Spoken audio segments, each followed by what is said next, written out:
पहर रात गए, सेनानियों की नौका दधी भरा के दुर्ग में जा पहुंची। यह औरों से बड़ा था, यहाँ की व्यवस्था भी उत्तम थी। दोनों नवीक नायक सैनिकों से घनिष्ठ संबंध स्थापित कर रहे थे। वो फट रही थी जब ये सेनानी उल्का चेल पहुंचे।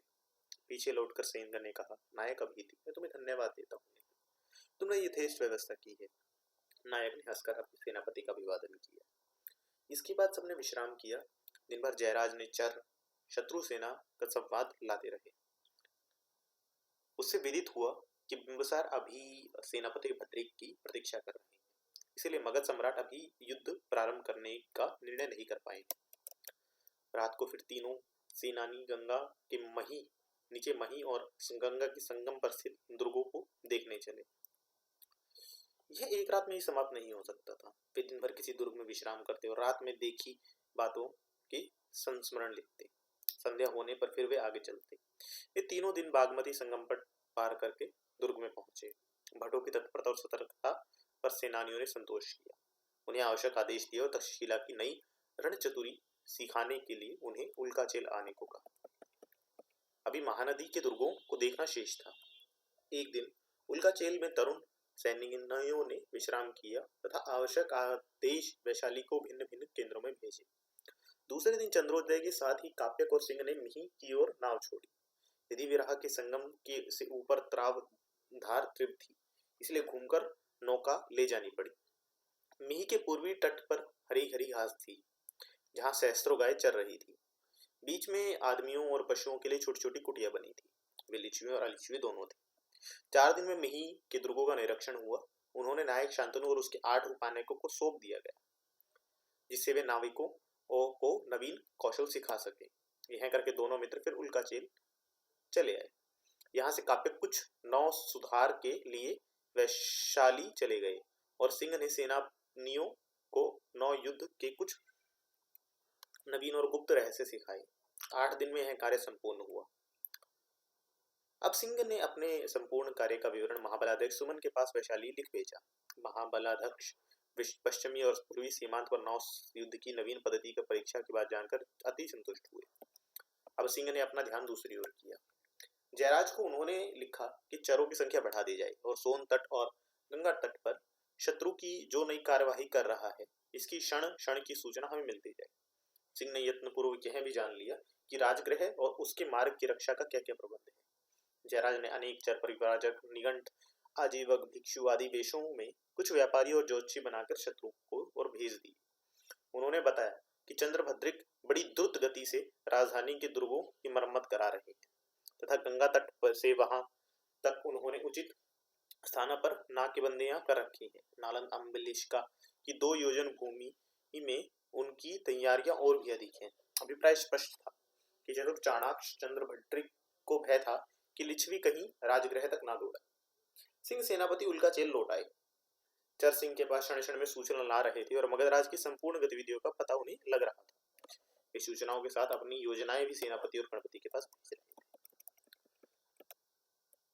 अध्याय 141 मागध मंत्रणा। सेनापति भद्रिक और सम्राट के स्कंधवार राजगृह के मंत्रणानुसार में युद्ध मंत्रणा की। मंत्रणा में सम्राट महासेनापति आर्यभद्रिक, सेनापति उदाई, सेनापति सोमप्रभ और अमात्य सुनीत उपस्थित थे। उनके अतिरिक्त अपनी अपनी सेना लेकर आए हुए सहायक राजा और राज सेनापति भी उपस्थित थे, जिसमें बंग के वैष्णव दत्त, कलिंग के वीर कृष्णमत, अवंती के श्रीकांत, भोज के समुद्रपाल, आंध्र के सामंत भद्र, महिष्मति के सुगुप्त, भृगकच्छ के सुदर्शन और प्रतिष्ठान के सुवर्णबल, ये 8 मित्र महासेनापति शामिल थे। युद्ध के संबंध में सब अंगों पर प्रकाश डाला गया। दुष्य सेना, शत्रु सेना, आवटिक सेना का पृथक पृथक विभाजन कर पृथक पृथक सेनापति को सौंप दिया गया। अपसार, प्रतिग्रह, पार्वक दुर्ग, नैदी दुर्ग और वर्ण दुर्गों के अधिकार पृथक पृथक सेना नायकों में बांट दिए गए। शून्यपाल और वस्तुपाल नियत कर दिए गए। शत्रुओं की रक्षा का समुचित प्रबंध किया गया। संपूर्ण सेना का अधिनायकत्व महासेनापति आर्यभद्रक ने ग्रहण किया। सेनापति सोमप्रभु हुए। आर्य उदाई ने नौबलाध्यक्ष नियत किया। अमात्य सुनीत शून्यपाल नियत हुए। आचार्य काश्यप कूट युद्ध के नायक हुए। संपूर्ण सम्मिलित स्थल सैन्य का दायित्व सोमप्रभ को सौंपा गया तथा दक्षिण युद्ध केंद्र पर उनकी नियुक्ति हुई। 8 मित्र सेना नायक राजपुरुष की अधीनता में रखे गए। शत्रु का भार गोपाल भट्ट को दिया गया। सम्राट का युद्ध भार से सर्वथा मुक्त रखा गया। शत्रु पक्ष में सम्राट को कोई न पहचान पाए, इसके लिए अनेक गूढ़ पुरुष सम्राट के वश में नियत किए गए। सूत और मागध गण सेना के उत्साहवर्धन के लिए नियुक्त हुए। शल्य, चिकित्सा, कोई शस्त्र, यंत्र, अगध, स्नेह और वस्त्रों तथा खाने पीने शुश्रूषा करने में सब साधनों से संपन्न परिचायक सहित यथास्थान नियत किया गया। धान्यम दुर्ग में युद्ध करने वाले योद्धाओं को, वन दुर्ग में युद्ध करने वाले योद्धाओं को, जल तथा स्थल में युद्ध करने वालों को योद्धाओं को, खाई खोदकर उसमें बैठकर युद्ध करने वाले योद्धा, आकाश में युद्ध करने वाले तथा दिन भर और रात्रि में युद्ध करने वाले योद्धाओं को यथावत विभाजित किया गया। उनके सेना नायकों को उन्हें सौंप युद्ध योग्य प्रदेश, ऋतु तथा अपेक्षित समय की सब व्यवस्था पर विचार व्यवस्थित किया गया। रथ युद्ध, हस्ती युद्ध, अश्व युद्ध तथा पदिति युद्ध एवं चातुरंग प्रकाश युद्ध के स्थान के मानचित्रों पर सम्यक रीति से विचार करके सामरिक दृष्टि से उनके नियोजन की व्यवस्था की गई। भूमि विजय, वन विजय, विमय, सोम, तीर्थ, वात तथा रश्मि के उपायुक्त स्थलों पर संघात स्थापित किए गए। शत्रु के विविध आसार और अपनी विविध आसार का प्रबंध किया गया। शत्रु की सेना को पकड़ने, शत्रु को पकड़े हुए योद्धाओं को छुड़ाने, अपनी सेना के मार्ग में शत्रु के सेना के चले जाने पर स्वयं शत्रु सेना के मार्ग को अनुसरण करने, शत्रु के कोष और सेना नायकों का अपहरण करने, पीछे तथा सम्मुख को आक्रमण करने, भागते हुए सैनिकों का पीछा करने तथा बिखरी हुई अपनी सेना को एकत्रित करने की संपूर्ण योजनाओं पर विचार किया गया। ये सारे कार्य अश्वारोही सैनिकों को सौंपे गए। सेना के अग्रभाग और पश्चभाग का रक्षण करने वाले, नए तीर्थ और नए मार्ग बनाने वाले, घने जंगलों में घमासान युद्ध में प्रमुख भाग लेने वाले, शत्रु के वास स्थानों में आग लगाने और अपने स्कंधवार निवेश में लगी हुई आग को बुझाने, शत्रु को संगठित सैन्य को छिन्न छिन्न करने वाले, योद्धाओं को पकड़ने, प्रकोट द्वार अटारी को गिराने वाले, शत्रु के कोष को लूट ले भागने के कार्य हाथियों को अधिपित करने सौंपा गया। अपनी सेना को रक्षा करने, आक्रमण के समय शत्रु सैन्य को रोकने, शत्रु के द्वारा पकड़े जाने और योद्धाओं को छुड़ाने, बिखरी सेना को एकत्रित करने, शत्रु की सेना को विचलित करने के लिए कार्यरत रथियों और रथपतियों को सौंपा गया। प्रत्येक सम विषम स्थानों में, प्रत्येक अनुकूल प्रतिकूल रीतियों और परिस्थितियों में घनघोर खड़ग युद्ध करने का काम पदातिक सैन्य को दिया गया। शिविर, मार्ग, सेतु, कूप, घाट आदि तैयार करने, उन्हें ठीक ठाक रखने, यंत्र, शस्त्र, कवच आदि से साधन संपन्न करने तथा आहट या भटों की युद्ध स्थल में ठोकर चिकित्सा केंद्रों तक पहुंचाने का काम विशेष सैन्य को दिया गया। इस प्रकार युद्ध संचालन की सारी व्यवस्था कर मागधपति सेनापति चंद्रहर्षक ने सोमप्रभ को अभिनंदन करते हुए संपूर्ण सेनापति के समक्ष उनके शौर्य, कौशल, भक्ति और सैन्य की बुरी बुरी प्रशंसा की और परिपूर्ण अनुशासन का बारंबार अनुरोध किया। 142 प्रकाश युद्ध। मिही के उस पार की मल्लों की भूमि पर वज्जी सैन्य का स्कंधावार निवेश था। मही तट पर दुर्गों का तांता बंधा था तथा वहां एक अस्थायी पुल नावों का बांधा गया था, जिसकी रक्षा गांधार काव्यक के गांधार भट्ट यंत्रपूर्वक कर रहे। मिही तट के इन दुर्गों के विजयियों के शस्त्र भंडार और सुरक्षित सैन्य की बहुत मात्रा में थे। मिही की धारा अति तीव्र होने के कारण नीचे से ऊपर आकर इन दुर्गों पर आक्रमण करना सुगम था। वज्जी स्कंधवार निवेश और मगध संकांदवार निवेश के मध्य में पाटलीग्राम था। पाटलीग्राम की स्थापना दूरदर्शी मगध महामत्य वर्षकार के ने वज्जियों से युद्ध करने के लिए की थी। अभी उसमें बहुत कम घर, हरमे और राजगर मार्ग बनाए गए थे। बस्ती बहुत विरल थी। उत्तर काल में जहां बैठकर गुप्त वंश की महिमा महीम सम्राटों ने ससागर जम्बूद्वीप पर अबाध शासन चक्कर चलाया था, वह एक नगण्य साधारण ग्राम था। मागध राजपुरुष और कभी कभी सेनाओं की कोई टुकड़ी मास आधा मास पाटलीग्राम में आकर टिक जाती थी। फिर उन्हें लौट जाने पर लिच्छवी राजपुरुष लोगों को घर से निकालकर बस रहते थे। उन्हें वहां से भागने के लिए मागध सेना मंगानी पड़ती थी। ग्राम जेठक एक बार मागध सेना मानक सैनिक थे। उसके अधीन जो 10-20 सैनिक थे कुछ भी बड़ी व्यवस्था नहीं कर सकते थे, इसलिए निकल घुस के कष्ट से पाटलीग्राम के निवासी कृषक बड़े दुखी थे। उन्हें 15 दिन लिच्छियों के अधीन रहना पड़ता और 15 दिन मागधों के अधीन रहना पड़ता। तो दोनों ही राजपुरुष उनसे जोर जुलम कर बलि उगा लेते थे। अपने घर और अपनी संपत्ति का पर उनको कोई अधिकार न था, न वे और न उनकी संपत्ति रक्षित थी। इसी से पाटलीग्राम की आबादी बढ़ती ही नहीं थी। कोई भी सद्वैध शासित ग्राम में रहना नहीं स्वीकार करता था। इस समय ग्राम का पूर्वी भाग लिच्छवी सेनापति का अधीन था और पश्चिम भाग मागध सेना। ग्रामवासी युद्ध के भय से भाग गए थे और घरों में दोनों पक्षों के सैनिक भरे गए थे, जिन्हें प्रतिक्षण आक्रमण की शंकित रहना पड़ता था। मागध स्कंधवार निवेश के से 500 धनुष के अंतर पर पाटलीग्राम के दक्षिण समभूमि और मागध सेनापति सोमप्रभ ने संग्राम क्षेत्र स्थापित करके समव्यूह रचना की थी। संपूर्ण व्यूह के पक्ष, कक्ष, उरस्य ये तीन अंग स्थापित किए गए थे। सेना के अग्रभाग के दोनों पार्श्वों में पक्ष स्थापित कर उसके दोनों भागों में वाम महिष्मति के सुगुप्त की और दक्षिण पक्ष प्रतिष्ठान के सुवर्ण बोल की अधीनता में स्थापित किया गया था। पीछे के कक्ष में भी दो भाग करके वाम वक्ष भोज समुद्रपाल और दक्षिण कक्ष आंध्र के सामंत भद्र में अधीनता में स्थापित किया गया था। मध्य उरस्य में स्वयं सेनापति सोमप्रभ स्थापित हुए थे। उनके पार्श्व रक्षक बंग में वैशम दत्त, अवंती के श्रीकांत और कलिंग वीर कृष्ण मित्र स्थापित हुए थे। पैदल सेना के प्रत्येक सैनिक को एक एक शम पर खड़ा किया गया था। अश्वारोहियों को 3-3 शम के अंतर पर, रथ और हाथियों को 5-5 शम के अंतर पर, धनुर्धरियों को सैन्य को एक धनुष के अंतर पर स्थापित किया गया था। इस प्रकार पक्ष, कक्ष और उरस्य की पांचों सेनाओं को परस्पर का अंतर 5-5 धनुष रखा गया था। अश्वारोहियों के आगे रहकर उनकी सहायता युद्ध करने के लिए 3 भट हाथी और रथ आगे 15-15 भट और 5-5 अश्वारोही तथा घोड़े हाथियों के 5-5 पादगोप नियुक्त किए गए थे।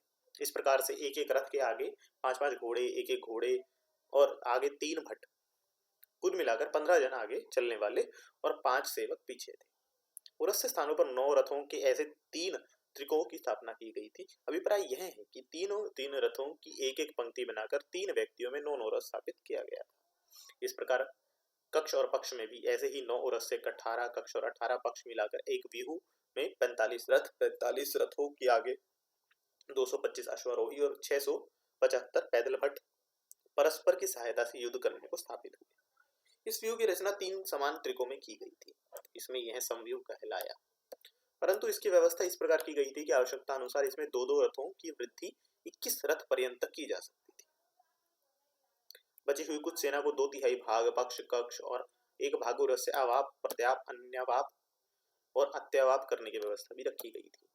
लिच्छवी सैन्यों को 3 स्वतंत्र समूहों में सेनापति सिंह ने विभक्त किया था। एक पक्ष भेदी वह स्थापित किया गया था। इसमें सेना के सम्मुख दोनों ओर हाथियों को खड़ा किया गया था और पिछले भाग में उत्कृष्ट अश्वारोहियों को, उरस्य में रथों को। इसका संचालन मल्लराज मुर्मुख सौभद्र कर रहे थे। दूसरी सैन्य को मध्य वेदी व्यूह में स्थापित किया गया था। इसमें हाथी मध्य में, रथी पीछे और अश्वारोही अग्रभाग में स्थापित थे।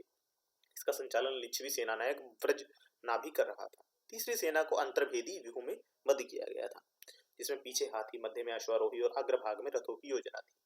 रथों, अश्वों और हाथियों की रक्षा की व्यवस्था मागधों के ही के समान थी। इस सैन्य का संचालन गांधार तरुण कपिश कर रहे थे। लिच्छवी सेनापति सिंह ने अपने हाथियों को एक शुद्ध व्यूह रच अपने अधीन रखा था। इसमें केवल सन्नाध्य हाथी ही थे, जिनकी संख्या 3 सहस्त्र थी। ये सब युद्ध की शिक्षा पाए हुए धीर और स्थिर थे। इसमें उन्मत्त और मदमस्त हाथियों को लोह श्रृंखला में बद्ध करके अग्रभाग के दोनों पक्षों में रखा गया था। इस शुद्ध हस्ती व्यूह को लेकर सेनापति लिच सिंह लिच्छवी सेनों के उरस्य में स्थापित थे। 20 सहस्त्र कवचधारी अश्वों का एक शुद्ध व्यूह लिच्छवी सेनापति महाबल की अध्यक्षता में कक्ष में पार्श्वों के सन्नद्ध था तथा पदवी सैनिकों के एक एक शुद्ध व्यूह की को आगे 2 भागों में धनुर्धारियों के शुद्ध व्यूह के कक्ष में दोनों पार्श्वों में समुचित सेना नायकों की अध्यक्षता में स्थापित किया गया। एक दंड दिन चढ़े तक दोनों ओर की सैन्य अपने अपने व्यूहों की सन्नद्ध सथी हो गए थे। इसमें शस्त्र सूर्य की सवर्णिम आभा से चमक रहे थे। दोनों सेनापति ने दोनों ने एक बार सारी सेना में घूम घूमकर अपनी सेना का निरीक्षण किया। मागध सेनापति सोमप्रभ धूमकेतु पर आरूढ़ हो श्वेत कोशे परिधान में अपनी सेना के बाहर आकर 10 धनुष के अंतर पर खड़ा हो गया। इस समय मागध सैन्य का प्रधान संचालक ने शंख फूंका। शंख ध्वनि के साथ ही मागध सेना से जय जयकार की महानाद उठा। इसी समय लिच्छवी सेनापति सिंह अश्व पर आरूढ़ हो रंगीन परिधान पहने सैन्य के बाहर 5 धनुष यंत्र पर खड़ा हो गया। अब लिच्छवी सैन्य में भी शंख ध्वनि तथा जय जयनाद के नाद उठा। दोनों सेना नायकों ने सूर्य की रश्मियों में चमकते हुए नंगे खड़ग शीण से लगाकर एक दूसरे का अभिवादन किया। इसी समय एक बाण मागध सेना से छूटकर लिच्छवी सेनापति के अश्व के निकट भूमि पर गिरा। यह देखकर दोनों ही सेनापति विद्युत वेग से अपने अपने अश्व को दौड़ाकर अपनी सेना में जा घुसे। द्रुपदी मागध सैन्य में आक्रमण की हलचल दिखाई पड़ी। यह देखकर सिंह ने अवरोध और प्रत्याक्रमण के आवश्यक आदेश सेना नायकों को दे कुछ आवश्यक सूचनाएं भोजपत्र पर लिख मिट्टी की मुहर पर द्रुतगामी अश्वारोही को हाथ वैशाली भेज दी। इसी समय मागधी सेना ने व्यूह बहिर्गति दो सशस्त्र अश्वारोही खड़ग और शूल हाथ में लेकर वेग से आगे बढ़े। सिंह ने लिच्छवी सेनापति महाबल को 2 सशस्त्र कवचारोही अश्वारोही लेकर वक्र गति से आगे बढ़कर बिना ही शत्रु से मुठभेड़ किए घूमकर अपनी सैन्य की दक्षिण पार्श्व स्थित मध्यभूमि घूमने जाने का आदेश दिया। महाबल मंद गति से आगे बढ़ा। जो ही शत्रु 5 धनुष के अंतर पर रह गया, महाबल ने दाहिनी ओर अश्व घुमाए और वेग से घोड़े फेंके। मागध सैन्य ने समझा कि शत्रु परांगमुख हो भाग चले। उन्होंने वेग से दूसरी ओर भागते हुए लिच्छवी सेना पर धावा बोल दिया। यह देखकर सिंह ने मध्यवेदी व्यूह के सेनानायक ब्रजनाभि को अपने अश्वारोही और रथी जनों को पार्श्व शत्रु में जनेवा काट करने का आदेश दिया। इससे शत्रु के पृष्ठ देश आरक्षित हो तथा शत्रु सैन्य अपनी कठिनाई समझ गए। इसी समय सिंह ने पक्षभेदी व्यूह को आगे बढ़ाकर शत्रु सेना में घुसकर उसके व्यूह को छिन्न भिन्न करने का आदेश दिया। देखते ही देखते मागध सेना में अवस्था फैलने लगी और उसकी आक्रमण करने वाली सेना 3 ओर से घिर गई। यह देखकर सोमप्रभ ने पक्ष सेनापति सगुप्त को स्थिर होकर रथियों और हाथियों को से युद्ध करने का आदेश दिया। कक्ष सिद्धभोज समुद्रपाल और आंध्र सामंत भद्र को वृत्ताकार घूमकर शत्रु के पक्ष भाग और दुर्दश आक्रमण को आदेश दिया। इसी समय मागधी और लिच्छवी सेना 8 योजन विस्तार भूमि क्षेत्र पर फैलकर युद्ध करने लगी। अपने पक्ष भाग पर 2 और आक्रमण होता देख सिंह ने हाथियों के शुद्ध व्यूह को शत्रु के अग्रभाग में ठेल देने का आदेश दिया। मदमस्त उन्मत्त हाथी खींचते चंगाड़ते भारी भारी लौह श्रृंखलाओं को सूंड पर लपेटकर चारों ओर घुमाते मागध सैन्य के अग्रभाग को कुचल कुचल कर छिन्न भिन्न करते जा रहे थे। ऊपर से हाथी की सवारी सैन्य वर्षा करते यह देखकर सोमप्रभ ने 8 सहस्त्र सुरक्षित पदातिकों को छोटे छोटे खड़ग लेकर घुटनों के बल रेंग रेंग कर पैरों और पेटों पर करारे आघात करने का आदेश दिया। इसी कार्य में सुशिक्षित मागध पद्धति हाथियों की मार से बच बचकर उनके अश्व और पैरों पे ही खड़ग उछल उछल कर उनकी सूंडें काट काट कर फेंकने लगे। सूंड काटने से और पैरों पर करारे घाव खा खाकर हाथी विकल हो महावत के अंकुश का अनुशासन न मानकर आगे पीछे इधर उधर अपनी सैनिक और शत्रु की सेना को कुचलते हुए भाग जाने लगे। सिंह ने फिर 8 सहस्त्र कवचधारी अश्वों को आगे बढ़ाकर उन्हें आदेश दिया कि वे शत्रु की सेना के चारों ओर घूम घूम कर चोट पहुंचाएं। सोमप्रभ ने यह देखा तो वह हाथियों को आगे कर तथा दोनों पार्श्वों में रथी स्थापित कर आगे आगे अश्वारोही ले लिच्छवी सेना के मध्य भाग में सुई की भांति घुसकर उन पर और तक जा पहुंचा। लिच्छवी सेना की श्रृंखला भंग हो गई।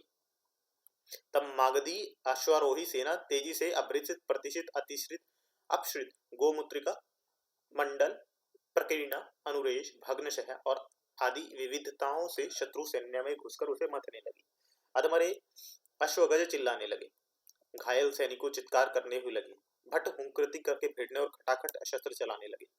दोनों ही पक्षों का संतुलन ऐसा हुआ कि प्रत्येक क्षण दोनों ही जय की आशा करने लगे। अब सिंह ने प्रतिष्ठित विकट देखकर उरस्से में हाथियों और शुभ विद्रोह को स्थिर करने के लिए युद्ध के रथियों को चारों ओर घूमकर शत्रु को दिलन करने का आदेश दिया। पदातिक भट्ट जहां जहां जमकर बाणशूल शक्ति और धनुष से शस्त्र सहस्त्र वर्षा करने लगे। सम्राट युद्ध स्थली से 100 धनुष के अंतर पर अपने प्रसिद्ध हाथी मलयगिरी पर खड़े होकर युद्ध की गतिविधि देख रहे थे। क्षण क्षण पर सूचनाएं उन्हें मिल रही थी। वे शत्रु द्वारा छिन्न छिन्न होती सेना का ढाढ़स बढ़ाकर फिर इकट्ठी हो रहे थे। अब अवसर देखकर लिच्छवी सेनापति सिंह ने दंड व्यूह और प्रदर व्यूह रच कक्ष भागों की ओर शत्रु सेना पर आक्रमण करने का आदेश दिया। सोमप्रभ ने देखा तो उसने तुरंत दृढ़ व्यूह रच प्रतीक्षित सेना को मुड़कर शत्रु सेना पर वार करने का आदेश दिया। सिंह सन्नाद्य अश्वों को सुरक्षित 10 सहस्त्र अश्वों को व्यूह में व्यवस्थित कर स्वयं दुर्घर्ष वेग से सेना के बीच में घुस गए। जय पराजय अभी निश्चित थी। सूर्य इस समय अपराह्न में ढल चुके थे। दोनों ओर की सैन्य रक्त पिपासु हो निर्णायक युद्ध में लगी थी। धीरे धीरे युद्ध की विभीषिका बढ़ने लगी थी। घायल भट्ट मृत पुरुषों और पशुओं की ओट में होकर बाण वर्षा करने लगे। मरे हुए हाथियों, घोड़ों, सैनिकों तथा टूटे फूटे रथों से युद्ध स्थल का सारा मैदान भर गया था। एक दंड दिन रहे दोनों ओर से युद्ध बंद किए जाने के संकेत किए गए। हाथी घोड़े सैनिक अब धीरे धीरे अपने आवासों को लौटने लगे। सूर्यास्त से कुछ प्रथम ही युद्ध की विभीषिका शांत हो गई, परंतु इस एक दिन में ही युद्ध में दोनों पक्षों की अपार हानि हुई। इस महाभीषण युद्ध में जब सूर्यास्त होने पर बंद हुआ तो आहत थकित भ्रमित योद्धा अपने अपने स्थानों पर उदास और निराश भाव से लौट आए। 143 लघु विमर्श।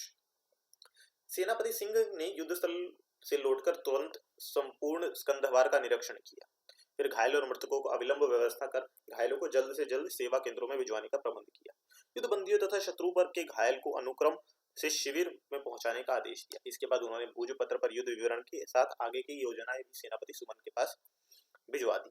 फिर उन्होंने सब सेना नायकों को एकत्र कर भावी कार्यक्रम का विचार विमर्श किया। शत्रु की गतिविधि का अनुमान करिए नए नए आदेश दिए गए। घायल और मृत सेना सैनिकों, नायकों, उपनायकों के साथ स्थान पर नवीनों की नियुक्ति की गई। स्कंदवार की सुरक्षा की व्यवस्था और दृढ़ भी की गई। इसके बाद गहन चिंता मग्न होकर युद्ध क्षेत्र के मानचित्र को देखकर कोई योजना बनाने लगे। सब कार्यों से निपटकर उन्होंने स्नान, ध्यान, भोजन और थोड़ा विश्राम किया। इस बीच जब सेना नायक काप्यक गांधार ने आने की आकर सूचना दी। दोनों वीर सेनापति इस प्रकार परामर्श करने लगे। सिंह ने कहा, मित्र काप्य, मागध सेना सोनप्रभ उत्तम सेनानी क्यों नहीं, वह भी तो आचार्य बहुलाश्रम का अंत्यवेशी है। काप्यक ने हंसकर कहा। सिंह ने कहा, यद्यपि आज शत्रु की बहुत हानि हुई है, परंतु हमारी क्षति भी ऐसी नहीं जिसकी उपेक्षा की जा सके। क्या शासनुशासन का दर्प जलन करके सिंह आज मागधों को हतोत्साहित हुए हैं? नहीं मित्र, परंतु मैं वस्तुस्थिति की बात करता हूँ। अब वे संभवतः कल पाटलीग्राम तीर्थ से गंगा पार कर वैशाली पर आक्रमण करेंगे। निरर्थक प्रकाश युद्ध करके नरसंहार ना कराएंगे। तो मित्र, पाटलीग्राम तीर्थ के गंगा पार करना इतना आसान नहीं तेरे रहते, यह मैं जानता हूँ मित्र। वैशाली की लाश तेरे हाथ में। चिंता नहीं कर मित्र सिंह, वचन देता हूँ मागध गंगा के इस पार का तट ना छू सके। आश्वस्त हो मित्र। क्या तुझे कुछ चाहिए? नहीं मित्र, मैं चाहता हूँ तू विश्राम कर। तो मित्र, एक बात ध्यान में रखना, मागध कदापि गंगा पार ना करेंगे, तब तो और अच्छा है, हमें अपनी योजना सफल करने का सुअवसर मिल जाएगा। तो मित्र, अब मैं विश्राम करूंगा। निश्चित रहे सेनापति। दोनों विदा हुए। 144 व्यस्त रात्रि। वह रात और दूसरा दिन शांति से सिंह का व्यतीत हुआ। दोनों ओर के सैनिक अपने अपने मृत सैनिकों, घायलों और बंदियों की व्यवस्था में रत रहे। सूर्यास्त के समय सिंह को सूचना मिली, पाटलीग्राम के गंगा तट पर हाथियों की बड़ी बड़ी भीड़ एकत्रित है। मगध सेना संभवतः आज ही रात इसे पार उतरना चाहती है। सिंह ने तुरंत कर्तव्य स्थिर किया। एक भोजपत्र पर मिट्टी की मोहर लगाई, मिही संगम पर अवस्थित काप्यक के पास भेज दी। दूसरा पत्र उसी प्रकार सेनापति और गणपति के पास भी भेज दिया, जिसमें सूचना थी कि युद्ध आज रात प्रारंभ हो रहा है। अंदर काप्यक ने आदेश पाते ही पाटलीग्राम के सामने वाले घाट पर अपनी योजना ठीक की। कृष्ण पक्ष की चतुर्दशी की रात थी। गहरा अंधकार छाया गया। हिलते हुए जल में कांपते हुए तारे टिमटिमा रहे थे। उस ओर मगध शिविर में दूर कहीं कहीं आग जल रही थी। इधर के तट पर काप्यक ने धनुर्धारियों के एक सुदृढ़ पदाति सेना को गंगा तट पर गहन वन में छिपा दिया था। उनमें से बहुत तो अपने धनुष बाणों लेकर वृक्षों पर चढ़ गए थे। बहुत से तटवर्ती स्थान पर डूढ़ों पर चढ़ गए थे। बहुत से पेड़ों की आड़ में छुपकर बैठ गए थे। इनका नेतृत्व उपान्यन प्रियवर्मन कर रहा था। बटों की दूसरी टुकड़ी बड़े बड़े खड़ग और शूल लिए गंगा तट पर फैले हुए बालू के मैदानों के इन घाट के नीचे और मिही संगम में चुपचाप पृथ्वी पर लेट गई और संकेत से प्रतीक्षा करने लगी। इसका नेतृत्व उपनायक पुष्यमित्र कर रहे थे। धनुष, शूल, खड़गधारी तीसरी सेना को रणरेतियों में सजाकर काप्यक ने नेतृत्व में लिया। प्रत्येक तरी में 50 योद्धा थे। रणतरी मरकट हृदय में गंगा तीर तक आड़ में अवस्थित चुपचाप आक्रमण करने की प्रतीक्षा कर रही थी। सबर से सघन अंधकार और नितांत सन्नाटा छाया हुआ था। किसी जीवित प्राणी के अस्तित्व का पता ही नहीं लगता था। अभी रात का 1 पहर गई थी। काप्यक ने धीवरों के दल के पास जाकर एक एक को और ध्यान से देखा। उनमें से एक तरुण के संकेत से बुलाया। पास आने को ऊपर कहा, तुम्हारा नाम क्या है मित्र? शुक बनते सेनापति। तुम में कितना साहस है मित्र? बहुत है सेनापति। सच? काप्यक ने हंसकर कहा। तरुण की धवल दंत कांति भी अंधकार में चमक उठी। काप्यक ने उसी रात के गहन कंधों पर छूकर कहा, शुक, एक गुरुतर कार्य कर सकोगे? निश्चित सेनापति, पर प्राण संकट आया हो तो? कार्य पूरे होने पर आए तो हानि नहीं बनते, पर पहले ही आया तो? ऐसा हो ही नहीं सकता सेनापति। तुम बड़े वीर हो प्रिय, पर काम बहुत भारी है। आप कहिए तो उस पार धारा चीर कर जा सकोगे? इसमें कौन कठिनाई है? वहां जाकर क्या करना होगा बनते? जल में छिपे रहना होगा, ठीक पाटलीग्राम के घाट के नीचे। मुझे छिपने के 100 हथकंडे याद हैं बनते, पर महाशत्रु अनगिनत नावों में, सब पर चौकन्ने मागध धनुर्धारी भट्ट हैं। उन पर शुक को कौन देख पा सकता है सेनापति। मैं जल ही जल में डुबकी लगाता रहूंगा, फिर किसी भी नाव की पेंदी में चिपक जाऊंगा। बड़ी मौज रहेगी बनते। परंतु इतना ही नहीं शंकु, तुम्हें कुछ और भी करना है। और क्या सेनापति? जो ही तुम देखोगे शत्रु के नावे भटे, इस आने पर तुम्हें हमें संकेत देना होगा। शुक ने दोनों अंगलियां मुंह में लगाकर तेज शब्द किया। इस तरह शब्द करूंगा बनते, वे समझेंगे कोई पानी में पक्षी बोल रहा है। कापक ने हंसकर कहा, ऐसा ही करो शुक। फिर उन्होंने अंधकार को भेद कर अपनी दृष्टि उस पार पाटलीग्राम के आश्रम में पड़े मगध स्कंदवार की ओर बढ़ाई। फिर उन्होंने देखा तो शुक, अब देर न करो। तुम्हें क्या चाहिए? कुछ नहीं, यह मेरे पास है। उसने एक विकराल दाव अपनी टेंट से निकाल कर दिखाया और छप से पानी में बैठ गया। कुछ देर बाद काप्यक उसी साहसवीर की ओर आशा भरी दृष्टि से देखते रहे। इसके पीछे उन्होंने चुपचाप गहनवर में प्रवेश किया। एक झाड़ी में थोड़ा स्थान था, उन्हें स्वच्छ करके दो सैनिक वहां बैठे थे। कापक के संकेत से पर उन्होंने प्रकाश किया। कापक ने कुछ पंक्तियां भोजपत्र पर लिखकर मिट्टी की मोहर कर सिंह के पास उल्काचेल भेज दी। फिर उन्होंने अपने नायकों को परामर्श किया और उन्हें आदेश दिया, और फिर सब अकस्मात दूर से ही वह शीर्ण शब्द सुनाई दिया। कुछ ठहर कर फिर वही शब्द हुआ। काप्यक तन्मत हो संकेत ध्वनि सुनने लगे। फिर उन्होंने तुरंत प्रियवर्मन का संकेत किया। प्रियवर्मन ने अपने भटों को संकेत किया। सबने सावधान होकर अपने अपने धनुष पर तीर चढ़ा लिए। वे गंगा तीर पर घने अंधकार से में आंख गड़ा गड़ा कर देखने लगे। नीरवता ऐसी थी कि प्रत्येक की सांस सुनाई दे रही थी। काप्यक की रणतरियों में भी हलचल हो रही थी। यहाँ भी सब कुछ निशब्द। काप्यक गंगा तीर के एक सघन वृक्ष की छाया में एक तरी में बैठे चारों ओर चौकन्ने हो रहे थे। जल में शब्द सुनाई दिया, छप छप। घाट में कुछ तरी कुछ नीचे धारा बहुत उथली थी, उसी से वह शब्द आ रहा था। शब्द निकट आने लगा। कोई काली छाया बराबर जल में आगे बढ़ रही थी। प्रियवर ने संकेत किया। बाणों की एक प्रबल बाढ़ धनुष से निकली। गंगा के मध्य तैरती नौकाओं में से चित्कार सुनाई दी, पतवार के शब्द के पीछे लौटते सुनाई दिए। कापक ने प्रियवर्मन को एक संदेश भेजा। क्षण भर में सब फिर सन्नाटा छा गया। कापक सोचने लगे, शत्रु क्या अब इस रात चेष्टा नहीं करेगा? परंतु इसी समय उन्हें शुक का शब्द सुनाई दिया। कापक ने प्रियवर्मन के पास संदेश भेजा, शत्रु अधिक तैयारी से आ रहे हैं, सावधान बढ़ो। गंगा की धार में अनगिनत नावें तैरती दिखाई दी। चप्पुओं के चलने से शब्द स्पष्ट सुनाई देने लगे। सैकड़ों नावें तीर की भांति धसी चली आ रही थी। प्रियवर्ण की सेना अंधाधुन बाण वर्षा कर रही थी, परंतु शत्रु वेग से बड़े ही आ रहे थे। उनकी नावें इस किनारे पर आ लगी। कपिल के तट पर एकत्रित पत्रों और लकड़ियों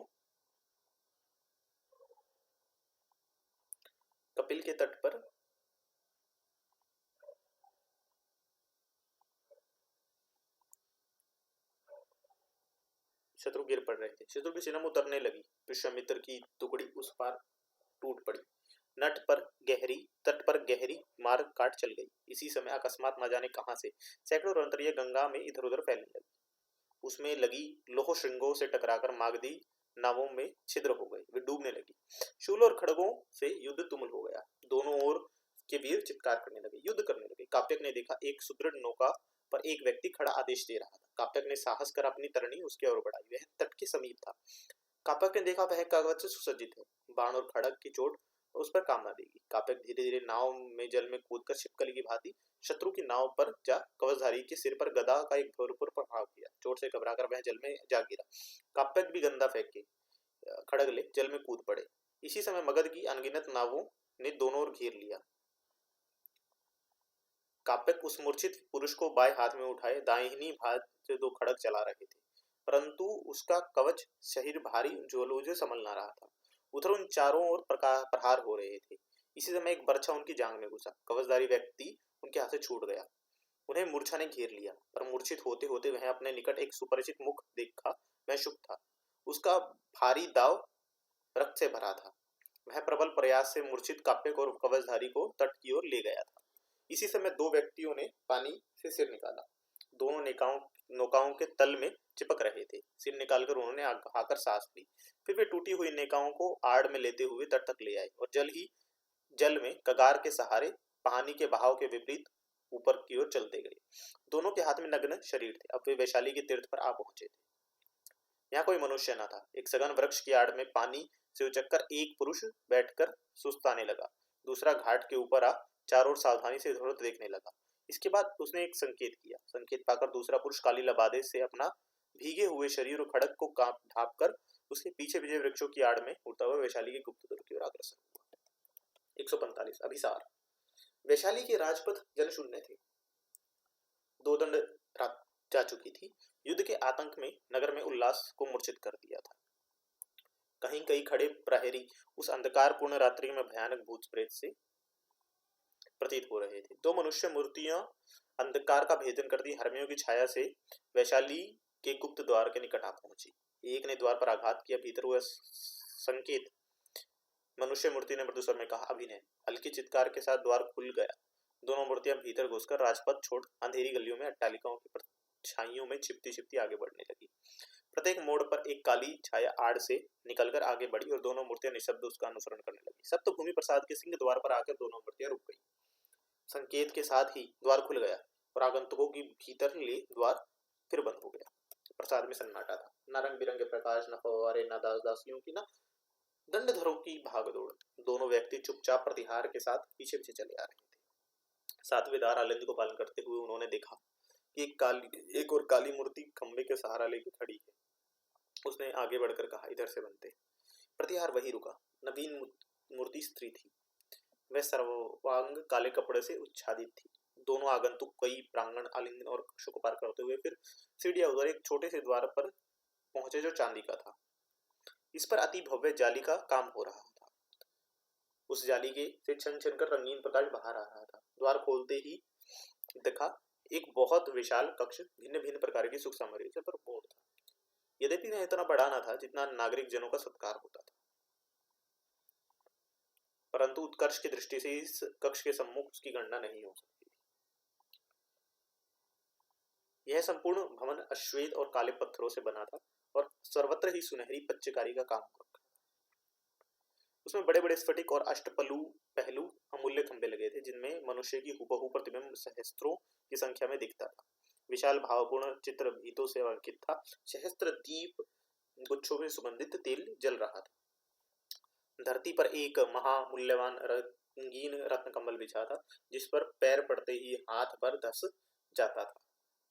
ठीक बीचों बीच एक विचित्र आकृति की 16 पहलू ठोस सोने की चौकी पड़ी थी जिस पर मोर पंख के खंभों पर मोतियों की झालर और चंदोवा तना हुआ था तथा पीछे कौशय के स्वर्ण खंचित पर्दे लटक रहे थे जिनमें ताजे पुष्पों की कणिकाएं भी बड़ी ही कारीगरी से गूंथकर लगाई गई थी। निकट ही एक छोटी सी रत्न जड़ित तिपाई पर मदपात्र और बड़े पन्ने का एक बड़ा पात्र धरा था। हठात सामने का पर्दा हटा, उसमें से एक रूपी राशि प्रकट हुई। इसके बिना यह आलिंद सोना हो रहा था। उसे देखते ही दोनों आगंतुकों में से एक धीरे धीरे पीछे हटकर कक्ष से बाहर हो गया। दूसरा व्यक्ति स्तंभित वही खड़ा रहा गया। आम्रपाली आगे बढ़ी। मैं कुछ बहुत महीन श्वेत काम्पास पहने थी। मैं इतनी महीन थी कि उसके आर पार साफ दिखाई पड़ता था। इसमें से छनकर उसके गहरे शरीर की रंगत अपूर्व छटा दिखाई दे रही थी, पर यह रंग कमर पर नहीं था। यह चोली या और कोई वस्त्र दूसरे वस्त्र नहीं पहने थी, इसलिए उसकी कमर के ऊपर के सब अंग प्रत्यंग स्पष्ट दिख पड़ते थे। ना जाने विधाता ने किस श्रेणी में गढ़ा था। कोई चित्रकार ना तो उसका चित्र ही अंकित कर सकता था, ना ही कोई मूर्तिकार वैसी मूर्ति बना सकता था। इस भुवन मोहिनी की वह छटा आगंतुक के हृदय में छेद कर पार हो गई। उसने घनश्याम कुंचित कुंतल वे केश तथा उसके उज्जवल और स्किंद कंधों पर लहरा रहे थे। स्फटिक के समान चिकने मस्तक और मोतियों का गूंदा हुआ चंद्रभूषण अपूर्व शोभा दिख रहा था। जैसी उसकी काली और कटीली आंखें, तोते के समान नाजुक आंख, बिंबाफल जैसे दोनों होंठ और अनारदाने के समान उज्जवल दांत, गोर और गोल चुंबक बिना ही श्रृंगार के अनुराग के आनंद बिखेर रहे थे। मोती की कोर लगी हुई सुंदर ओढ़नी पीछे की ओर लटक रही थी और इसलिए उसका उन्मत्त कर देने वाला मुख स्पष्ट देखा जा रहा था। वह अपनी पतली कमर में एक ढीला सा बहुमूल्य रंगीन शॉल लपेटे हुई थी।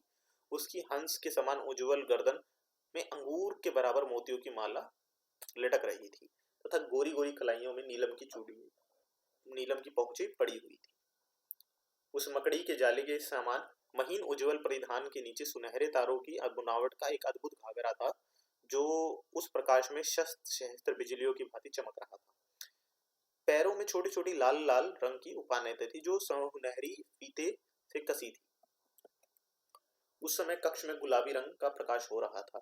उस प्रकाश से मैं अम्रपाली का इस प्रकार मानो आवरण भेदन कर इस रूप में प्रकट होना कोई आगंतुक व्यक्ति को मूर्तिमती मदिरा के आवरण के समान प्रतीत हो रहा था। रूप, सौंदर्य, सौरभ और आनंद से अतिरिक्त वह भाव मोहित सा स्तब्ध निस्तब्ध खड़ा रहा।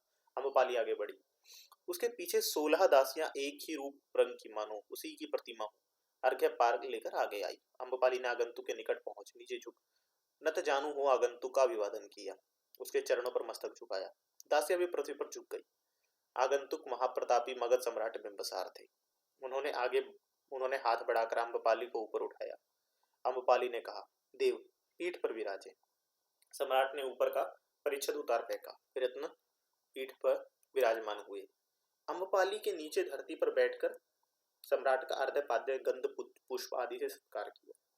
फिर इसके बाद उन्होंने मदभरी आंखें सम्राट पर डालकर कहा, देव इतना दुस्साहस, इतना असाध्य साधन।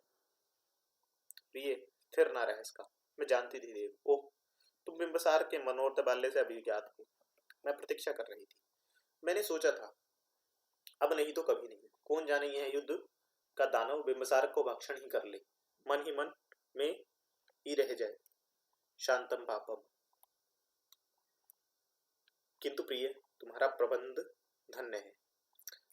देव कोटि कोटि प्राणों के मूल्य से अधिक मेरे लिए आपका जीवन धन्य है। किंतु शत्रुपुरी में आपका आना अच्छा नहीं हुआ। वाह कैसा आनंदवर्धक है। प्रिय प्राण सखी, आज ही इस क्षण बिंबिसार के प्राणों में यौवन दर्शन हुआ है। इस आनंद के लिए तो कोई भी पुरुष 100 बार प्राण दे सकता है। मैं कृतार्थ हुई देव।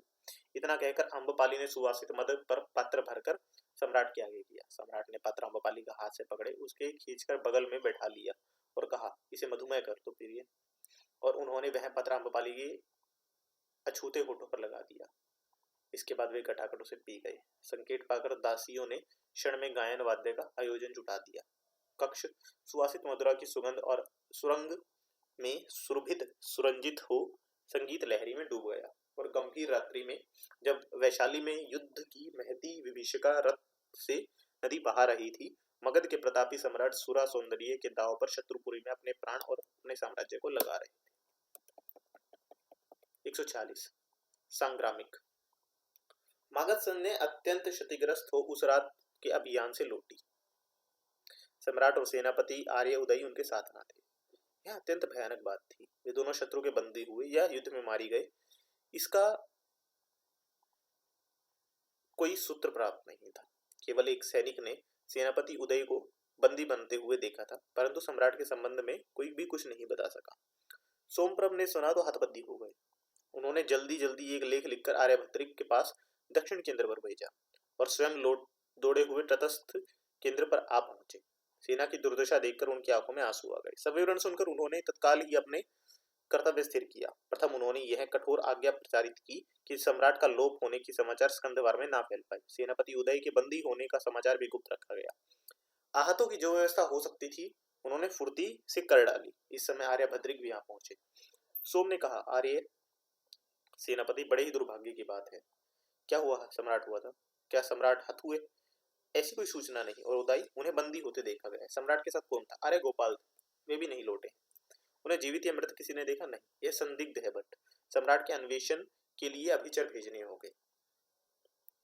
वह सब संभव व्यवस्था मैंने कर दी है, पर आपके संदेह से मैं सहमत हूँ। बंदी सेनापति, कैसे सम्राट और गोपाल दोनों एक बार ही लोप हो गए? किसी भी सैनिक ने उन्हें देखा ना? किसी ने नहीं। तो उन्हें युद्ध में भाग नहीं लिया? इतना कहकर आर्यभद्रिक गहन चिंता में हो गए। सोमप्रभ सेनापति का मुंह ताकने लगे। उन्होंने कहा, क्या कोई गूढ़ रहस्य की बात है बंदी सेनापति? यह है तो अति भयानक। भद्र नौसेना की कैसी हालत है? मैं अब युद्ध करने योग्य नहीं रही। नौकाएं सब छिन्न भिन्न हो चुकी हैं। नौकाओं पर किसी योजना से प्रहार हुआ है। किंतु सोनभद्र, तुमने कैसे इस अभियान की सहमति दी? सम्राट नहीं माने बंदी सेनापति। उन्होंने बहुत हट की। तो उन्हें जाने क्यों दिया? इसके लिए वे अड़ गए। उन्हें इस अभियान की योजना स्वयं बनाई थी, नेतृत्व भी स्वयं किया था। आर्य उदय को सहमत होना पड़ा और मुझे भी स्वीकृति देनी पड़ी, परंतु ऐसी दुर्घटना की तो संभावना न थी। यदि सम्राट हो हुए तो बनते सेनापति अति दुर्भाग्य का विषय होगा। भद्रसोम, यदि सम्राट हत हुए तो जम्बूद्वीप की अपार क्षति होगी। पूर्व का साम्राज्य भंग हो जाएगा। यदि बंदी हुए पर किसी ने देखा तो नहीं, इसी से एक गूढ़ संकेत मिलता है। भद्र, हमें गुरुतर कार्य करना होगा। मैं प्राणतर उद्योग करूंगा बंदी सेनापति। आश्वस्त हुआ भद्र। अब हमें मगध सैन्य को स्वतंत्र भागों में विभक्त करना होगा। एक भाग तो तुम लेकर वैशाली को निर्दयता पूर्वक रोन डालो, दूसरे भाग को लेकर लिच्छवी महासैन्य की पर घोर संकट उपस्थित करूंगा। उसका वैशाली से संबंध विच्छेद करना होगा। मैं एक भी लिच्छवी भट्ट को जीवित नहीं लौटने दूंगा, और मैं भी एक हरमे, एक प्रसाद और एक कट्टालिका वैशाली में खड़ी नहीं होने दूंगा। मैं सबको भस्म का ढेर बनाकर वैशाली को खेत बनाकर उस पर गधों से हद जुतवाऊंगा, तभी सत्य प्रतिकार होगा। सम्राट मृत हो या जीवित, विष्णुद्वीप का पूर्वी द्वार भंग नहीं हो सकता। जब तक हम यह ब्राह्मण खड़ग हस्त जीवित है, मगध साम्राज्य अजय खंड है। महासेनापति भद्रक का अंग प्रत्यंग क्रोध से कांप उठा। उनके नेत्रों में एक दीर्घ ज्वाला निकलने लगी। उन्होंने उसी समय सब सेनापतियों और नायक उपनायकों को बुलाकर एक अत्यंत गोपनीय युद्ध मंत्रणा की। सम्राट का लोप होना यत्न से गुप्त रखा गया। सेनापति उदयहायित हुए। यह प्रचारित किया गया। 147 द्विशासन। पाटलिपुत्र के पूर्वी भाग में मागध सेना का अधिकार था और पश्चिमी भाग पर लिच्छवी का। दोनों ओर से रह रहकर बाण वर्षा हो रही थी। ग्राम के बहुत से घर आग से जल और ढह गए थे। ग्रामवासी बहुत से भाग गए थे। जो रह गए थे वे अपने अपने घरों और के खंडरों में छिपे थे। गली कूचों में मृत नागरिक और सैनिकों की लौथें सड़ रही थी। कूड़ा करकट और सड़ी अधजली लोथों को सुअर, गृध्र और अन्य वन्य पुरुषों ने खोद खोद कर बिखेर दिया था। दुर्गंध से नाक नहीं दी जाती थी। ग्राम में कोई व्यक्ति नहीं दिख रहा था। अभी एक क्रमण हो चुका था। मागधों ने वज्जी सैनियों को मार भगाया था। एक मागध सेना नायक ने आरूढ़ होकर एक सैनिक टुकड़ी के समान ग्राम के मध्य भाग में खड़े होकर ऊंचे स्वर में ढोल पिट पिट कर घोषणा की थी कि इस पाटली ग्राम पर मगध सम्राट का अधिकार है। जो कोई लिच्छवी गण को बलि देगा उसे सूली होगी। जो कोई लिच्छवी जन को आश्रय देगा उसका शिरच्छेद होगा। ग्राम वासियों, अपने अपने घरों से निकल आओ, तुम्हें मगध सम्राट अभयदान देते हैं। घोषणा सुनकर एक दो कुत्ते भूख उठे, परंतु कोई नर नारी नहीं आया। नायक ने फिर ढोल कर पिटने कर घोषणा की। तब एक वृद्ध ने फूटे हुए खंडर की ओर से निकलकर सिर निकलते देखा। वह कांपता कांपता बाहर आया। आकर हाथ जोड़कर बोला, बनते सेनापति, मैं मगध प्रतिजन हूँ, मुझे अभय दो, मैं सम्राट को बलि दूंगा। तो भने सेनापति, तुझे अभय, किंतु ग्राम में और कौन कौन है? जीवित मनुष्य कोई नहीं, सब मृतक है सब।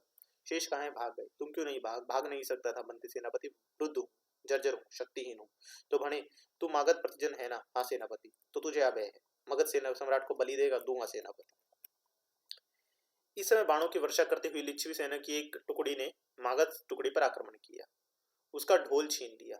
कुछ सैनिक मार गए, कुछ भाग गए। बूढ़ा फिर भागकर घर के छप्पर में छिप गया। लिच्छवी नायक ने ढोल पिट कर, इस गांव पाटलीग्राम पर लिच्छवी गण का अधिकार है। जो कोई मगध गण को आश्रय देगा उसे सूली होगी। पाटलीग्राम वासी सुनो, बाहर आओ, प्रतिज्ञा करो तुम वज्जीगण को बलि दोगे, तुम्हें अब है। वृद्ध ने सिर निकालकर देखकर कांपते हुए कहा। आकर उसने सेनापति नायक का अभिवादन किया। नायक ने कहा, ग्राम के और जन कहाँ है? मृत जीवित है, सब जीवित, सब भाग गए। मृत यत्र पड़े हुए हैं, कुछ का वन्य पशु भागे। तुम नहीं भागे? भाग नहीं सकता बनते, अशक्त हो। क्या ग्राम में अन्य पुरुष नहीं, जीवित नहीं बनते? तो सुनो, अब तुम वज्जीगण के शासन के अधीन हो। अच्छा बनते, वज्जीगण को बलि देना होगा। दूंगा बनते। मागधों को आश्रय देने पर सूली होगी। समझ गया बनते? तो तुझे आ गए। नायक अपनी सेना लेकर सड़ती लोथों के बीच होकर चल पड़ा। वृद्ध फिर अपने घर के खंडर में जा छिपा। 148 रथ मुशल संग्राम।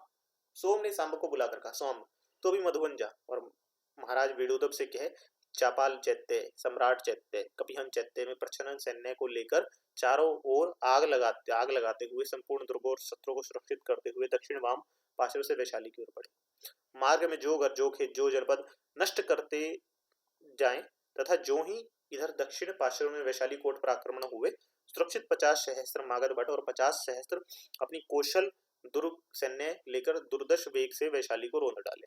उसने कहा, कल हम वैशाली की उन्मुक्त अभिषेक पुष्करणी में एक ही काल में अपने खड़ग धोई।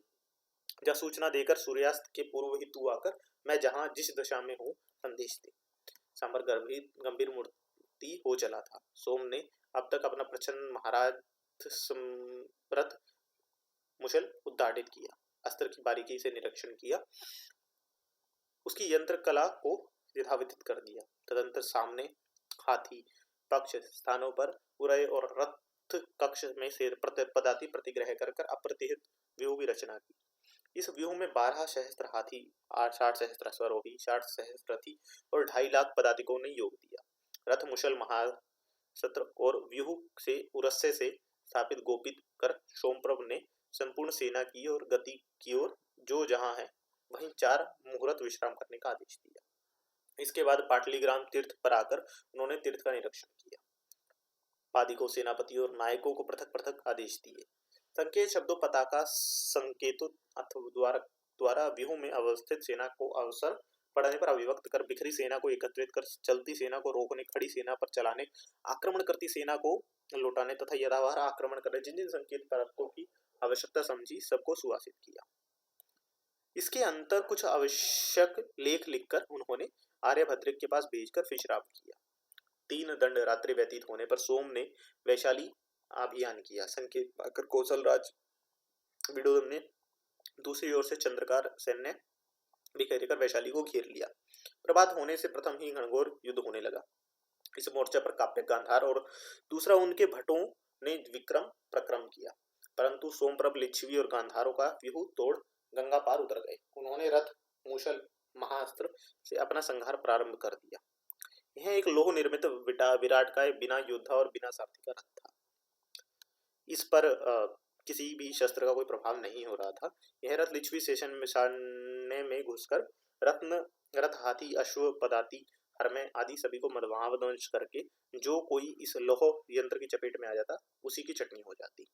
भारतीय युद्ध में सर्वप्रथम इस महाशस्त्र का प्रयोग किया गया था, जिसका निर्माण आचार्य कश्यप ने अपनी अद्भुत प्रतिभा से किया था। इसका रहस्य अति गोपनीय था। मरे हुए हाथियों, घोड़ों और सैनिकों के अंबार लग गए थे।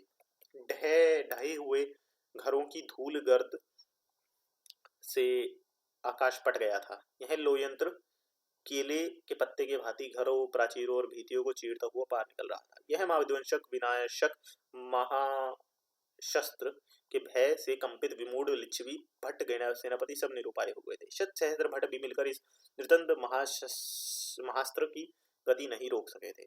इस लोहास्त्र के संबल प्राप्त कर मगध अजय मागधी सेना विशाल लिच्छवी सेना को चीरती हुई चली गई।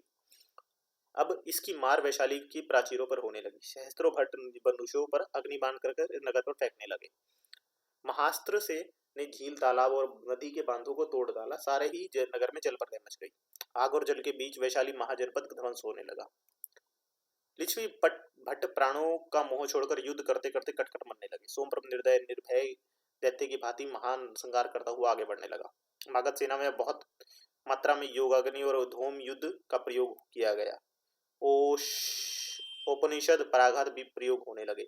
मदन योग, दुर्योग, अंधवाहक के आक्षेप के शत्रु सहस्त्रों हाथी और घोड़ों के सम्मुख उन्मत्त बधिर हो अंधे हो गए।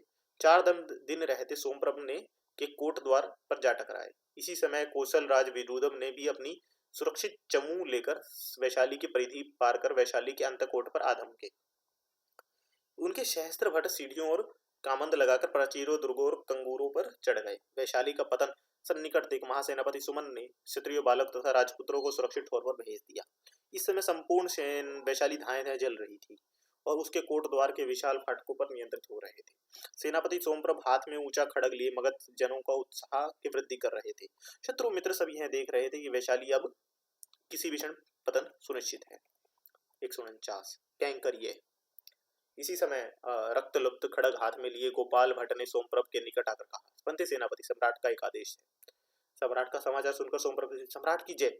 उन्होंने कूदकर गोपाल भट्ट के निकट, सम्राट जीवित है मैं पंथी सेनापति, कहाँ? देवी अम्बपाली की आवाज में। सोमप्रभ के हृदय की जैसे गति रुक गई। उन्होंने थूक निकलकर सूखते कंठ से कहा, क्या कहा? कहाँ? देवी अम्बपाली की आवाज में, पंथी सेनापति। क्या सम्राट बंदी है? नहीं बनते, वे स्वेच्छा से देवी अम्बपाली की आवाज में गए। आप कहते हैं आर्य स्वेच्छा से? हाँ बनते सेनापति। सोम ने दांतों से होठ काटे और फिर सिर मुद्रा में कहा, सम्राट का क्या आदेश है बनते? सम्राट का आदेश है कि देवी अम्बपाली की आवास की रक्षा की जाए। आवास पर लिच्छवी सैन्य ने आक्रमण किया है। किस लिए आर्य? सम्राट को बंदी करने के लिए। सोमप्रभ ने अवज्ञा से मुस्कुराकर कहा, इसी से बनते। फिर उन्होंने इधर उधर से मुंह फेर लिया। बगल के तूर्य लेकर एक ऊंचे स्थल पर चढ़कर वेग से तूर्य फेंका। तूर्य की वह ध्वनि दूर दूर फैल गई। इसके बाद उन्होंने अपना श्वेत उष्णीय खड़ग की नोक पर हवा में लूचा लहराया। इसके बाद 3 बार तुरय फेंका। आश्चर्यजनक भाव हुआ। मगध सेना जो जहां था वही स्तब्ध हो गया। शत्रु मित्र आश्चर्यचकित रह गए। युद्ध बंद हो गया। सोमप्रभ ने तत्काल सैन्य को पीछे लौटने का आदेश दिया। कराहते हुए घायलों और चलते हुए हर्मियों के बीच मगध सेना चुपचाप लौट पड़ी। सबसे आगे अश्व पर सवार मगध सेनापति सोमप्रभ की खड़ग नोक पर अपने उष्णे की धवल ध्वजा फहराता अनवगनत वदन जा रहा था। मगध संस्कार पर श्वेत पताका चढ़ा दी गई। वैशाली को सांस लेने का अवसर मिला। 150 महाशिलाकंटक विनाश यंत्र। जिस समय मगध सेनापति ने दुर्धय वेश से वैशाली पर रथ मुगल अभियान किया था, उसी समय दक्षिण मोर्चे पर लक्षवी सेनापति ने मगध महासेनापति आर्यभद्रिक को तीन ओर से घेर लिया था। लिच्छुओं के पास भी एक अद्भुत महास्त्र था जिसका नाम था महाशिलाकंटक था। इस यंत्र में कंकर पत्थर घास फूस कूड़ा जो कुछ तुच्छ से तुच्छ सामग्री मिलती उन्हें बड़े वेग से शत्रु पर फेंका जाता और वह फेंका हुआ पदार्थ महाशिला की भांति शत्रु पर आघात करता। मगध महासेनापति आर्यभद्रक ने अपनी व्यूह में हाथियों को पक्ष में और अश्वारोहियों को कक्ष में रख उरस्य से रथियों की स्थापना कर कठिन परिपंतक व्यूह की रचना की थी। जो ही पूर्वीय सीमा पर सोमप्रभ ने युद्ध छेड़ा, त्यो ही लिच्छवी सेना ने महाशिलाकंटक विनाश यंत्र को लेकर मकर व्यूह में रचना कर मगध सेना पर आक्रमण किया था। महाशिलाकंटक विनाश यंत्र की प्रलयकारी मार से के सम्मुख महागध सेना का शीघ्र ही व्यूह भंग हो गया था। महासेनापति सुरक्षित सैन्य को लेकर व्यूह के पक्ष में स्थिर सैन्य संचालन कर रहे थे। विनाश यंत्र के उनके पक्षाध्यक्ष हाथी जब पटापट मरने लगे तब शेष ही विकल होकर अपने सैन्य को रोकते हुए पीछे चले गए। तब आर्यभद्रिक के लिए सैन्य की व्यवस्था में रहना दुर्गह हो गया। अतः उन्होंने धनुर्धर रथियों को चौमुखा युद्ध करने का आदेश दिया और स्वयं रक्षित सैन्य को लेकर 50 धनुष के अंतर पर पीछे हट गया भागी हुई अव्यवस्थित सेना को पूरे संगठन करने लगे। साथ ही आसन्न संकट की संभावना से उन्होंने सहायक सैन्य भेजने का सोमप्रभ को संदेश भेज दिया था। परंतु लिच्छवी सेनापति सिंह ने चारों ओर से मगध सैन्य पर ऐसा अवरोध डाला कि मध्याह्न होते होते आर्यभद्रिक का अपना स्कंधावार और प्रधान सैन्य से संपूर्ण संबंध विच्छेद हो गया और वे चारों ओर से लिच्छवी कोल और कासियों की सेना से घिर गए। तब उन्होंने आक्रमण को रोकने के लिए अपनी व्यवस्था बनाए रखने के लिए और हटाना ठीक समझा, परंतु इसका प्रभाव उल्टा हुआ। मगध सैन्य हतोत्साहित हो गई। इसी समय सिंह प्रबल वेग से अपने और अपने गंधारों के चुने हुए सम्मिलित 40 सहस्त्र कवचधारी अश्वारोही ले तथा अगल बगल के साथियों की सुई की भांति मगध सेना को चीरते हुए उनके बीच में घुस गए और मगध सेना का सारा संगठन नष्ट कर डाला और फिर पक्ष में भाग में आकर व्यवस्थित हो गए। इसी समय सूर्य अपराह्न की प्रचि तरफ फेंक रहा था। उसी गिरते हुए सूर्य की पीली धूप इस महान सेना नायक के चांदी के समान चमकते हुए सुंदरों से गहरी चिंता और भक्ति की रेखाएं व्यक्तित कर रही थी। सेनापति के क्षण क्षण में सोमप्रभ से सहायता पाने की आशा की थी। सेनापति के निकट ही सोम ने स्थापित धान्यवय व पार्वत दुर्ग से कौशलपति के 50 सहस्त्र भट छिपे हुए थे, परंतु उनमें से एक भी आर्यभद्र की सहायता नहीं आया। जब एक पहर दिन शेष रह गया तब आर्यभद्र सर्वथा निराश हो गए। इसी समय उन्हें सेनापति भद्र के युद्ध बंद कर देने का समाचार मिला। आर्यभद्रिक मर्मांतक वेदना से तड़पू थे। वे 5 धनुष पीछे हटकर खंड युद्ध करने लगे। सेनापति सिंह ने समझा अब जय निश्चित है। वे अपने नायकों को निरंतर अंत तक युद्ध जारी करने का आदेश दे वे स्कंधावार को लौटे। अभी 2 दिन शेष था। 151 छत्रभंग। सम्राट बिंबिसार अलस भाव से सैया पर बैठे थे। उनके शरीर पर कौशय और हल्का उत्तरेय था। उनके केशगुच्छ कंधों पर फैले थे। अधिक आसाव पीने और रात्रि जागरण करने के कारण उनके बड़े बड़े नेत्र गुलाबी आभा धारण किए हुए थे। अधिक खिले नूतन कमल की शोभा धारण किए हुए थे। द्वार पर बहुत से मनुष्य को कोलाहल हो रहा था, परंतु सम्राट को उनकी चिंता न थी।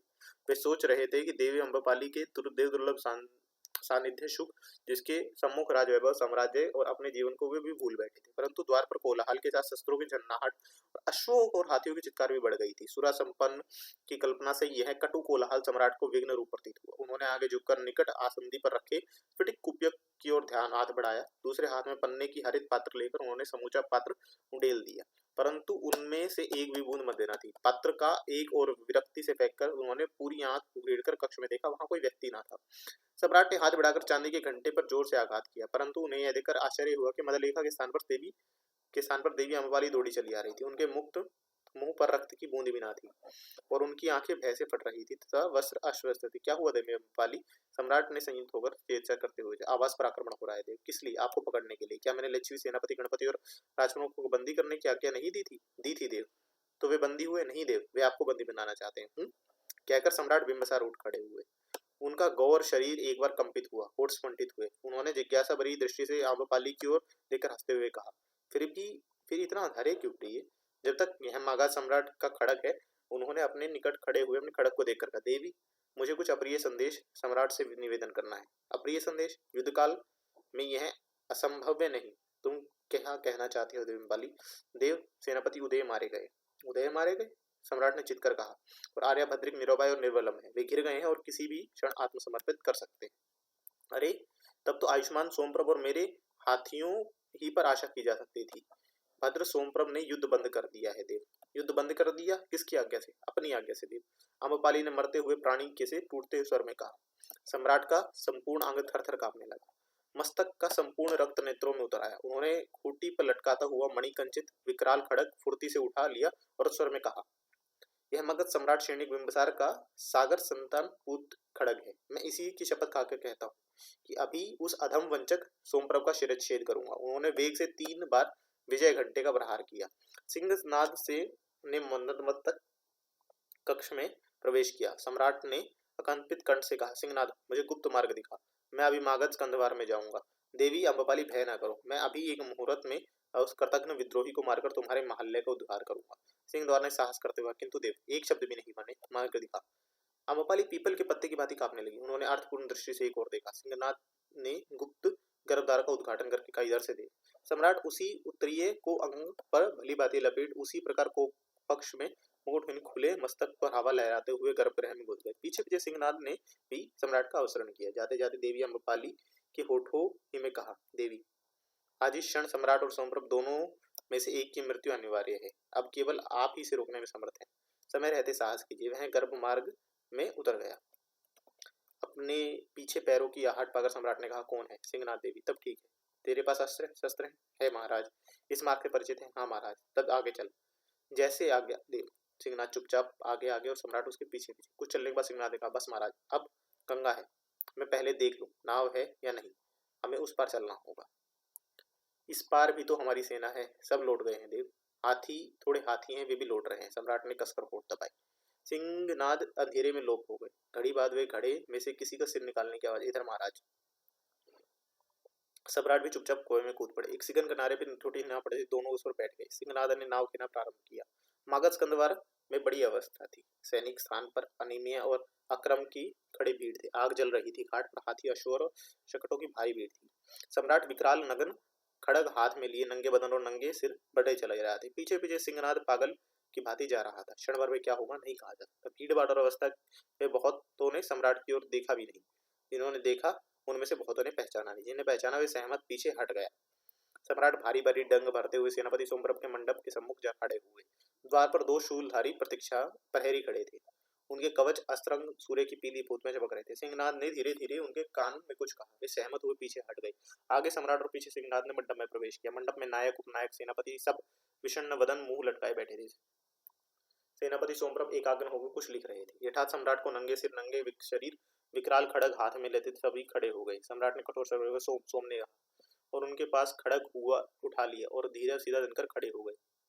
उसने सम्राट का प्रतिवादन नहीं किया। सम्राट ने कहा, तूने युद्ध बंद कर दिया? हाँ। किसकी आज्ञा से? अपनी आज्ञा से। किस अधिकार से? सेनापति के अधिकार से। मेरी आज्ञा क्यों नहीं ली गई? कुछ आवश्यकता नहीं समझी। युद्ध किस कारण बंद किया? इस प्रकार कर युद्ध का उद्देश्य दूषित था। कौन सा उद्देश्य? एक स्त्रैण का पुरुष कर्तव्यच्युत सम्राट अपने अपनी पद मर्यादा और दायित्वों का उल्लंघन कर एक सार्वजनिक स्त्री को पट राजमहिषी बनाने के उद्देश्य से युद्ध छेड़ा था। और तेरा क्या कर्तव्य था रे भाकुटिक? मैंने तक्षशिला के विश्वसुत विद्या केंद्र में राजनीति और रणनीति की शिक्षा पाई है। मेरा यह निश्चित मत है कि साम्राज्य की रक्षा के लिए साम्राज्य की सेना का उपयोग होना चाहिए, सम्राट की अभिलाषा और योग लिप्सा की पूर्ति के लिए नहीं। क्या सम्राट की मर्यादा तुझे विदित है? यथावत। और साम्राज्य की निष्ठा भी? वह क्या मुझसे भी अधिक है? निस्संदेह। तो मैं घोषणा करता हूँ, देवी आम्रपाली को मैं राजपट्ट राजमहिषी के पद पर अभिषिक्त करके राजगृह के राजमहल में ले जाऊंगा। इसके लिए यदि एक एक लिच्छवी के रक्त से वज्जी भूमि को आरक्त करना होगा तो करूंगा। वैशाली को भूमिसात करना हो तो भी मैं करूंगा। मैं अविलंब युद्ध प्रारंभ करने की आज्ञा देता हूँ। मैं अमान्य करता हूँ। इस कार्य के लिए मैं रक्त की एक भी बूंद नहीं गिराई जाएगी और देवी आम्रपाली मगध के राजमहल की राजपट्ट महिषी पद पर अभिषिक्त नहीं होकर नहीं जा सकती। जाए तो या तो सम्राट नहीं या मैं नहीं। सम्राट ने हुकार भरी और खड़ग पूजा किया। सोम ने कहा, बनते नायक, उपनायक, सेनापति, सब सुने। यह कामुक, स्त्रैण और कर्तव्यच्युत सम्राट और साम्राज्य के एक कर्तव्यनिष्ठ सेवक के बीच का युद्ध है। सब कोई तटस्थ होकर वह युद्ध देखे। सम्राट ने कहा, एक और जारज अज्ञात कुशल कृतघ्न सेवक के अक्षम्य विद्रोह का दंड है रे आ। दूसरे ही क्षण दोनों महान योद्धा हिंसक युद्ध में रुत हो गए। खड़ग परस्पर टकराकर घात प्रतिघात करने लगी। क्षण भर में दोनों के प्राण नाश होने की आशंका लगी। दोनों ही घातक प्रहार कर रहे थे तथा दोनों ही प्रथम युद्ध कर रहे थे। युद्ध का वेग बढ़ता चला गया। अवसर पाकर सम्राट ने एक भरपूर हाथ सोमप्रभ के सिर को ताक कर चलाया, परंतु सोम फुर्ती से घूम गया। इसे खड़ग उसके कंधों पर सोते हुए हवा में झूम गया। इस क्षण सोम ने महावेग से खड़ग लेकर जानलेवा हाथ सम्राट पर मारा। सम्राट उसे उछलकर खड़ग पर लिया। आघात पड़ते ही खड़ग छन्न से दो टुकड़े होकर भूमि पर गिर पड़ी। इस आक्रमण के वेग को न संभालते सकने पर सम्राट फिसलकर गिर पड़े। गिरे हुए सम्राट वक्ष पर अपना चरण रख वक्ष पर सोमप्रभ ने उन्हें कंठ पर खड़ग रखकर कहा, श्रेणीय बिंबसार, अभी इस अधिकार से तुम्हारे कंठ पर तुम्हारा मृत्यु पत्र लिखने का क्षण आ गया है। वीर की भांति मृत्यु का वर्ण करो। तुम भयभीत तो नहीं? सम्राट ने वीर दर्प से कहा, नहीं। इसी समय एक चित्कार सुनाई दी। सोम ने फिर पीछे मुड़कर देखा। देवी अम्बपाली धूल और कीचड़ में भरी अस्त व्यस्त वस्त्र, बिखरे बालू, दोनों हाथ फैलाई चली आ रही थी। उन्होंने वहीं से चिल्लाकर कहा, सोम, प्रियदर्शी सोम, सम्राट का प्रण दान दो। मैं प्रतिज्ञा करती हूँ कि मगध महाराज महल्ले में नहीं आऊंगी, न मगध की पटराज महिषी का पद धारण करूंगी। सोम ने अपना चरण सम्राट के वक्ष फिर से नहीं हटाया, न उसके कंठ से खड़ग। उन्होंने मुंह मोड़कर अम्बपाली को देखा। अम्बपाली दौड़कर सोमप्रभ के चरण में लौट गई। उसने अश्रुधारा से सोम के पैर भीग गए। वह कह रही थी, उनका प्राण मत लो सोम, मैं उन्हें प्यार करती हूँ, परंतु मैं कभी भी राजगृह नहीं जाऊंगी। मैं कभी इनका दर्शन नहीं करूंगी, स्मरण भी नहीं करूंगी। मैं हतभाग्या अपने हृदय का विदीर्ण कर डालूंगी। उनके प्राण छोड़ दो प्रियदर्शनी सोम, उन्हें छोड़ दो। वे निरह, शून्य और प्रेम के देवता हैं। वे महान सम्राट है, उन्हें प्राण दो। मेरे प्राण ले लो प्रियदर्शी सोम, ये प्राण तो तुमने ही बचाए थे, ये तुम्हारे ही हैं, इन्हें ले लो, इन्हें ले लो। अम्बपाली इस पर विलाप करते हुए सोम के चरणों पर भूमि पर पड़ी पड़ी मूर्छित हो गई। सोम ने सम्राट के कंठ से खड़ग हटा लिया, वक्षस्थल से चरण भी हटा लिया। उन्होंने गंभीर भाव से आज्ञा दी, सम्राट को बंदी बना लो, मैं उन्हें प्राण दान देता हूँ, परंतु उन्होंने युद्ध अपराधी घोषित करता हूँ। कर्तव्य पालन न करने के अभियोग में सैनिक न्यायालय में उन पर विचार होगा। और देवी अम्बपाली को यत्न से लक्ष्मी सेनापति के अधिकार में पहुंचा दो। इतना कहकर सोमप्रभ मंडप से बाहर चले गए। उसी समय सूर्यास्त हो चुका था और चारों दिशाओं में अंधकार फैल गया था। 152 आत्मसमर्पण। सिंह दक्षिण युद्ध क्षेत्र की कमान गांधार काव्य को सौंप पर उल्काचेल केंद्र में पहुंच आए थे। यहाँ आकर उन्होंने अनेक प्रकार के लेख लिखे, बहुत से आदेश प्रचारित किए गए थे। इसके बाद उन्होंने अलकाचेल के उपानायक अभियुक्त को बुलाकर कहा, सूर्यास्त में अब ये घड़ी शेष है, काव्यक का कुछ न कुछ संदेश मिलना चाहिए। मुझे आश्चर्य है विलंब क्यों हो रहा है। कुछ पंक्तियां लिखकर उन्हें प्रियवर्मन के पास पश्चिमी रणशैल पर तुरंत भेज दो मित्र, और तनिक पुष्यमित्र से पूछो कि पाटलिग्राम की क्या रसद की नावें भेज दी गई। हाँ, शुक से कहना थोड़ा शुकर माधव और वधुलोक देकर आए, पर मांस गर्म हो। प्रातः बिल्कुल ठंडा था।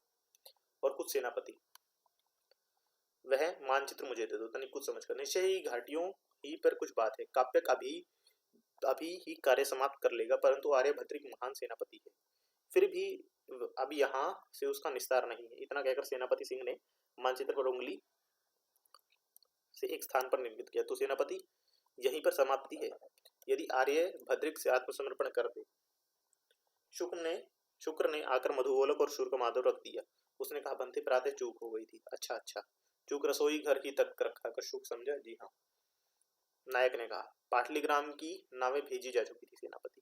ठीक है मित्र, ये सब मागधों के लूटे हुए और अप्रह अशस्त्र हैं।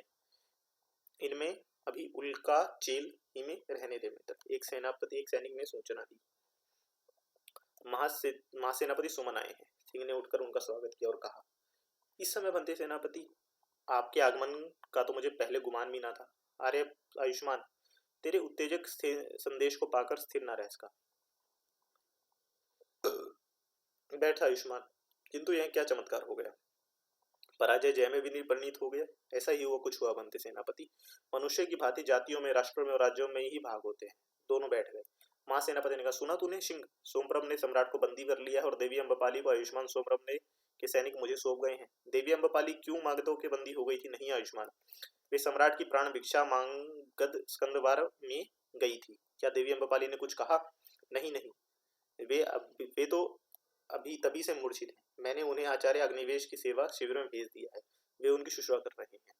उनके जीवन नाश की तो संभावना नहीं है बनते, ऐसा तो प्रतीत नहीं होता। परंतु सिंह, तूने आयुष्मान सोमप्रभ की निष्ठा और महत्ता देखी? देखी सेनापति। सेनापति सोमप्रभ अभिनंदनीय है। अरे आयुष्मान, यह सब कुछ कल्पित अद्भुत कृत्य हो गया। इतिहास के पृष्ठों में यह अमर रहेगा। काव्यक ने 2 घड़ी पूर्व संदेश भेजा था कि महासेनापति आर्यभद्रिक सब ओर से घिर गए हैं। केवल एक दुर्ग पर उनकी कुछ आशा थी, परंतु सेनापति सोमप्रभ के संपूर्ण मागध सैन्यों को बुद्ध से विरघित कर देने से भी निरुपाय हो गए हैं। फिर भी उन्होंने सोमप्रभ का अनुशासन नहीं माना। कल रात भर और आज अभी तक खंड युद्ध करते ही जा रहे हैं। अब तो समाप्ति समझो आयुष्मान। मैं काप्यक के दूसरे संदेश की प्रतीक्षा कर रहा हूँ। संभवतः है रात भर युद्ध रहे, पर भद्रिक को अधिक आशा नहीं करनी चाहिए। उसी समय चर ने एक पत्र देकर भद्र सेनापति काप्य का यह पत्र है। सिंह ने मोहर तोड़कर पढ़ा, फिर शांत स्वर में कहा, बंदे सेनापति, आर्यभद्र ने आत्मसमर्पण कर दिया है, वे आ रहे हैं। भद्रिक बड़े तेजस्वी सेनापति हैं आयुष्मान, हमें उनके प्रति उदार और सहृदय होना चाहिए। निश्चय ही वे असाध्याय संधि के नियम हैं। अब इससे अधिक हम कुछ नहीं कर सकते। सेनापति सुमन के ने नियम पढ़े और लेख लौटा देवे। ठीक है आयुष्मान, तू स्वयं बुद्धिमान है, परंतु क्या आप भद्री का स्वागत करेंगे बनते सेनापति? नहीं नहीं, यह तेरा अधिकार है आयुष्मान। मैं आशा करता हूँ तू उदार और व्यवहार कुशल है। और भी कहीं युद्ध हो रहा है? नहीं बंदे सेनापति। ठीक है, अब मैं चला आयुष्मान। क्या इसी समय बंदे सेनापति? हाँ आयुष्मान। सेनापति सुमन अश्व पर आरूढ़ होकर चल दिए। एक बड़ी नाव घाट पर आकर लगी। कुछ व्यक्ति उसमें से उतरकर स्कंदवार में आए। नायक ने भीतर आकर कहा, काप्य आर्यभद्र को ला रहे हैं बंदे सेनापति। आर्यभद्री को ससमान ले आओ भद्र, मगध विजय हो गया है, बहुत बड़ा कार्य पूर्ण हुआ है। सिंह ने खड़े आगे बढ़कर बद्रिक चंड और पीछे काप्य गांधार ने नग्न खड़ग लिए मंडप में प्रवेश किया। सिंह ने आगे बढ़कर खड़ग उस शीर्ण से लगाकर उच्च स्वर में कहा, महामहिम मागध सेनापति आर्यभद्र को लिच्छवी सेनापति सिंह का ससंभ्रम अभिवादन निवेदन करता हूँ। बद्रिक शांत भाव से आकर खड़े हुए। कष्ट और सहिष्णुता की रेखाएं उनके मुखमंडल पर थी, परंतु नेत्रों में वीरत्व और अभिचमक थी। उन्होंने स्थिर कंठ में आकर कहा, आयुष्मान सिंह, मैं तुम्हें मगध विजय का साधुवाद देता हूँ। तुम्हारी शालीनता पर श्लाघना करता हूँ। अनुग्रहित हुआ। आर्य ने मुझे ग्रवित होने का अवसर दिया, परंतु भद्र, मैंने वर्ष भर ऐसा नहीं किया। मैं पराजित होकर बंदी हुआ हूँ। अब मैं जानना चाहता हूँ कि अस्थायी संधि के नियम यह है। आर्य, मैं समझता हूँ आपको आपत्ति ना होगी। सिंह ने तालपत्र का लेख सेनापति के सम्मुख उपस्थित किया। उस पर एक दृष्टि डालकर सेनापति ने कहा, तुम उदार हो आयुष्मान, किंतु मैं क्या एक अनुरोध कर सकता हूँ? मैं शक्ति भर उसे पूर्ण करूंगा आर्य। महामात्य आर्यवर्षकार की अब हमें अत्यंत आवश्यकता है। बिना उनके परामर्श के संधि वार्ता संपन्न न हो सकेगी। ठीक है आर्य। और एक बात, क्या आर्य, मगध सेना के बंदी सैनिकों को उनके शस्त्रों और अश्वों सहित लौट जाने दिया जाए? ऐसा ही होगा आर्य। धन्यवाद आयुष्मान, मुझे तुम्हारे नियम स्वीकार हैं। यह मेरा खड़ग है। उन्होंने खड़ग कमर से लौट खोलकर सिंह के सम्मुख दिया। नहीं नहीं, मैं उपयुक्त स्थान पर है आर्य, मैं विनती करता हूँ उसे वही रहने दीजिए। भद्रिक ने खड़ग कमर में बांध हाथ उठाकर सिंह को आशीर्वाद दिया और 2 कदम पीछे हटकर चल दिए। पीछे पीछे काप्य गांधार में नग्न खड़ग हाथ में लिए सिंह ने जल्दी जल्दी समय कुछ तालपत्र पर लिखे और दूत को दे वैशाली भेज दिया। 153 दृग स्पर्श। पाटलीग्राम पहुंचकर सेनापति सिंह ने वहां निरीक्षण किया। बस्ती के अधिकांश घर सूने पड़े थे। बहुत से आग में जलकर ढह गए थे। बहुत बड़ी बड़ी अट्टालिका और ध्वंस रह गए थे। राजमार्ग कूड़ा करकट और गंदगी से भरे पड़े थे। खेत उजाड़ और सूखे पड़े थे। गंगा कुल पर जहां घाट था वहां बड़ा भारी गड्ढा हो गया था। वह दल दल से भरा था। उसमें बहुत से हाथी पूरे धसे हुए थे, बहुत मर चुके थे, बहुत निरुपाय अपनी सूंडें हिला रहे थे। मागधों ने अपने घायलों का कुछ भी प्रबंध नहीं किया था। मागध स्कंदवार सर्वथा नष्ट भ्रष्ट हो गया था। मागधों से छीने हुए शस्त्रार्थों तथा सामग्री से भरी नावें अंधाधुंध उल्काचेल की ओर चली जा रही थी। काप्य गांधार ने 2 दिन में बहुत व्यवस्था कर ली थी। सिंह के पूछने पर उन्होंने कहा, अम्बपाली से कोई वस्तु नहीं छीनी गई ना नागरिकों को कोई असुविधा हुई है। सिंह ने आहतों से भरे हुए युद्ध क्षेत्र का निरीक्षण किया। युद्ध और गर्मी से उन्होंने घाव चढ़ गए थे और उनकी बड़ी दुर्दशा हो रही थी। उन्होंने काप्य गांधार से कहा, मित्र, घायल मागधों की भी हमें सेवा करनी चाहिए। उन्होंने तुरंत ताड़पत्र पर एक आदेश आचार्य अग्निवेश के नाम से वेग से चलने वाली नाव पर उल्काचेल भेज दिया। उसमें कुछ वध और औपचारिक और शुश्रूषा सामग्री की मांग की गई थी। चर को भेजकर सिंह ने कहा, मित्र काप्य, कुछ खाली घरों को स्वच्छ करके आहट भट्टों को वहां ले जाओ। तब तक आचार्य अग्निवेश अपना सेवादल भेज देंगे। लिच्छवी सेनापति के करुण व्यवहार और अभयदान से आश्वानित होकर बहुत से ग्रामवासी जो वन में छिपे थे पीछे लौट आए थे। उनमें से कुछ जो उपस्थित हो सके उन्होंने ग्राम जेठकों को बुलाकर सिंह ने एक घोषणा कर दी और उन्हें अभय दिया और मागध आहतों की सेवा में वो सहयोग मांगा। जेठकों ने प्रसन्नता से सहयोग दिया। सब पर व्यवस्था कर सिंह ने काव्य गांधार का उल्काचलों को भारत सौंपकर मित्र वहां झुंड बंदी आ रहे हैं, उन्हें छोटी छोटी टुकड़ियों में बांटकर देश के भीतरी भागों में भेजते जाओ और अपनी सैन्य को व्यवस्थित रूप में हटाओ तथा वहां की सब सूचनाएं तब अब तुम ही देखो, मैं संधि उद्घाटन में जाऊंगा, मेरा अश्व मंगा दो। इतना कहकर सिंह ने बैठकर कुछ आदेश लिखे और उन्हें काव्य को दिया, फिर उसे आलिंगन कर वैशाली के राजपथ पर अश्व छोड़ दिया। 154 विराम संधि। आज वैशाली के संधागार में उत्तेजना फैली थी। महासामर्थ्य मागध सैन्य चमत्कारी रूप से पराजित हुई थी। लिच्छियों के मुंह यद्यपि उदास थे और हृदय उत्साह रहित तथा उमंग और तेज उनमें ना थे। फिर भी आज की इस कार्यवाही में एक प्रकार की उत्तेजना का देश आभास था। 36 संघों के राजप्रमुख अष्टकुल के संपूर्ण राजप्रतिनिधि इस विराम संधि को उद्घोषणा में योग दे रहे थे। गणपति सुनंद और लिच्छवी महाबलाधिकृत सुमन अति गंभीर थे।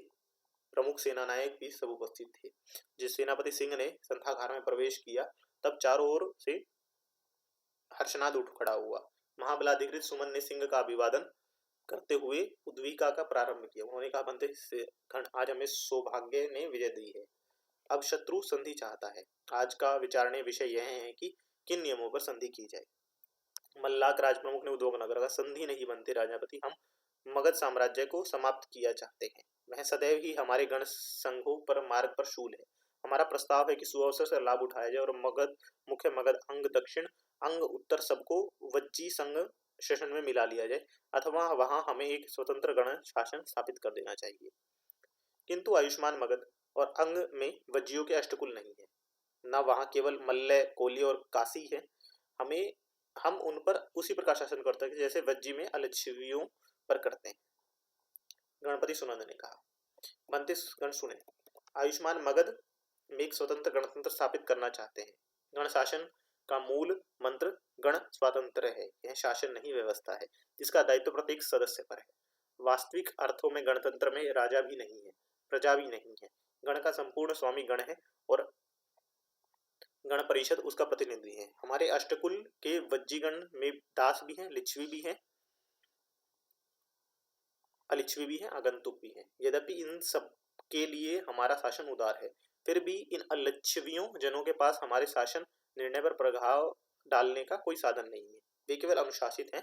यह हमारे वज्जी गणतंत्र में एक दोष है जिसे हम दूर नहीं कर सकते, न उन्हें लिच्छवी ही बना सकते हैं। उनमें कोट्याधिपति सेठी हैं जिनका वाणिज्य सुदूर यनद्वीप, स्वर्णद्वीप और पश्चिमी ताम्रवर्ण, मिस्र और तुर्क तक फैला हुआ है। हमारे गण की यह राजलक्ष्मी है। इसी प्रकार कारमात शिल्पी और ग्राण सेठक हैं। क्या हम उनके बिना रह सकते हैं? ये सब अलिच्छवी हैं और ये सब वज्जी गणतंत्र अनुशासित हैं। बहुधा हम इन्हें अलिच्छवी द्वारा असुविधाएं उठानी पड़ती हैं। या अब यदि हम अंग और मगध साम्राज्य को वज्जी शासन में मिला देते तो हमारी ये कठिनाई असाधारण हो जाएंगी और हमारी गणतंत्रशाली असफल हो जाएगी। यदि आप किसी लिच्छवी जन को वहां का शासक बनाकर भेजेंगे तो वह प्रजा के लिए और प्रजा के लिए पराई होगी। यदि कोई अलिच्छवी जन वहां का शासक बनेगा तो फिर दूसरा मगध साम्राज्य तैयार करना होगा। जब वह प्रभुता और साधन संपन्न हो जाएगा तो हम इसे सहज ही हटा नहीं सकते। परंतु हंते, हम इन आए दिन के आक्रमणों को भी तो नहीं सह सकते, एक मल्ल राजपुरुष ने कहा। बनते राजपुरुष, इससे भी गंभीर बात और है। यदि एक बार मगध सम्राट जीत जाएगा तो निस्संदेह हमारे गणराज्य को नष्ट कर देगा और हमारी गण ही की अलिच्छवी प्रजा समान अधिकार मांगेगी।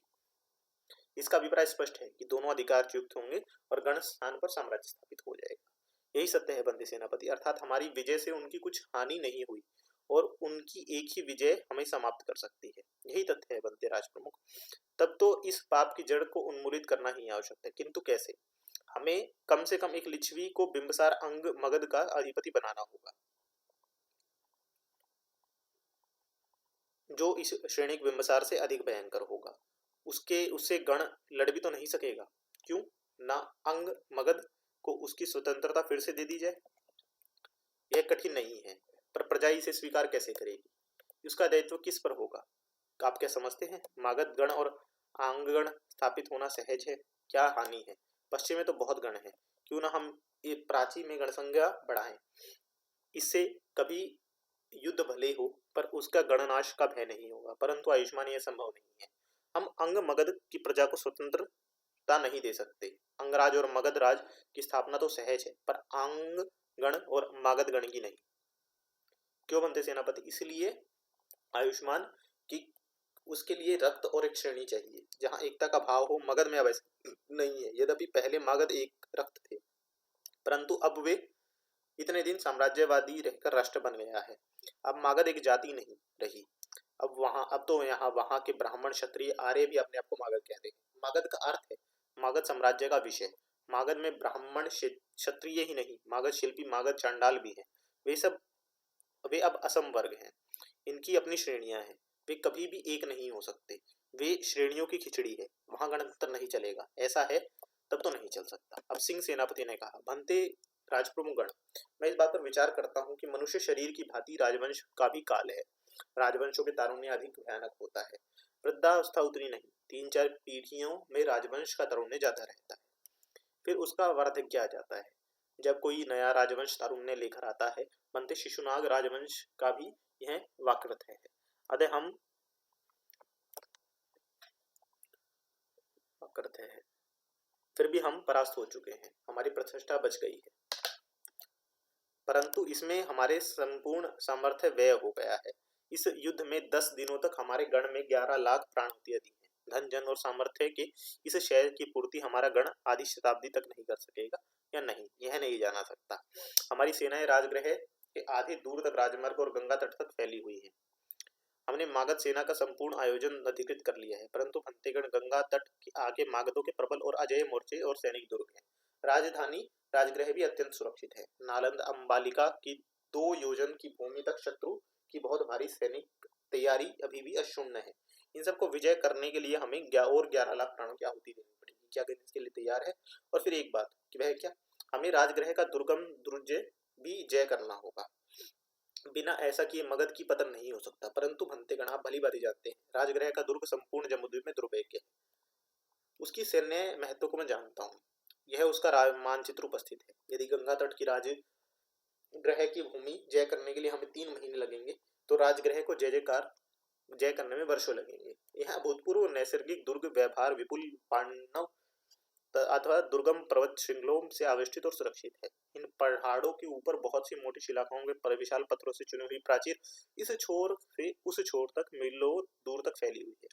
केवल दक्षिण की ओर एक संकरी गली है जिसमें होकर जय दुर्ग में जाया जा सकता है। इस प्राचीर में सुरक्षित बैठकर एक धुनड़धर 100 लचियों को अनायास ही मार सकता है। इस गिरी दुर्ग में सुमागध सरोवर है, जिसके कारण दुर्ग घेरने में भी वर्षों तक अन्न जल की कमी बिंबिसार को नहीं रहेगी। फिर 5 पर्वतों पर खींची दैत्याकार प्राचीरों को भंग करने में साधन हमारे पास नहीं है। बनते, इस परिस्थिति में यदि हम आगे युद्ध में बढ़ते रहे तो हमारी अपार जन हानि होगी। इतने जन अब हमारे अष्टकुल में नहीं है, ना हमारे 3600 गणराज्य में है। हम यदि 3 पीढ़ियों के तक अष्टकुल गणराज्य के प्रत्येक स्त्री 20-20 पुत्रों को उत्पन्न करे तो हो सकता है। सो भंतेगण, यदि हम राजगृह जय करने का साहस किया तो सफलता तो संदिग्ध ही है, अपार जन हानि की भी निश्चित है। गणपति सुनंद ने कहा, भंतेगण, आपने आयुष्मान सिंह का अभिप्राय सुना। हम अपनी स्थिति सुदृढ़ रखना पहले चाहेंगे। अब इसके लिए अब प्रश्न है कि शत्रु की संधि की जाए या नहीं। ऐसी दशा में संधि सर्वोत्तम है, विशेषकर जबकि शत्रु अपने हाथ में है तथा संधि के नियम भी हमारे ही रहेंगे। सबने एकमत होकर कहा, तो संधि 3 बातों पर विचार करना है। एक, कि शत्रु का सैनिक बल इतना दुर्बल कर दिया जाए कि वह चिरकाल तक हमारे विरुद्ध शस्त्र न उठा सके। सदा के लिए क्यों नहीं, राजप्रमुख ने कहा, यह देवताओं के लिए भी शक्य नहीं है आयुष्मान। दूसरे, शत्रु यथेष्ट युद्ध क्षति दे। तीसरे, सुदूर पूर्वी तक हमारे वाणिज्य के लिए उन्मुक्त रहे। छंद लेने के प्रस्ताव सर्वसम्मति से स्वीकार हुआ।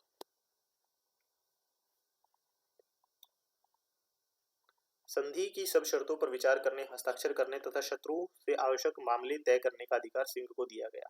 यथा समय संधि हो गई। वज्जी भूमि में इसके लिए सर्वत्र गण नक्षत्र मनाया गया। वैशाली में खंडहर ध्वजाओं से सजाए गए। भग्न द्वारों पर जल पूर्पित मंगल कलश रखे गए। रात्र को टूटी और सूनी अट्टारियों पर दीपमालिकाएं हुई। वैशाली के इस दिग्ध समारोह वैशाली के इस दग्ध समारोह में भाग नहीं लिया अम्रपाली ने। उसका प्रसाद सजाया नहीं गया, उस पर तोरण पताकाएं फहराई गई, दीप मालिकाएं नहीं ली गई, परंतु अपितु सप्तभूमि प्रसाद का सिंह द्वार और समस्त प्रवेश द्वार बंद कर दिए गए, समस्त आलोक द्वीप बुझा दिए गए।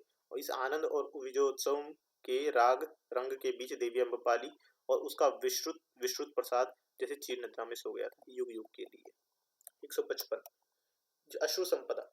मध्य रात्रि थी, एक भी तारा आकाश मंडल में नहीं दिख रहा था।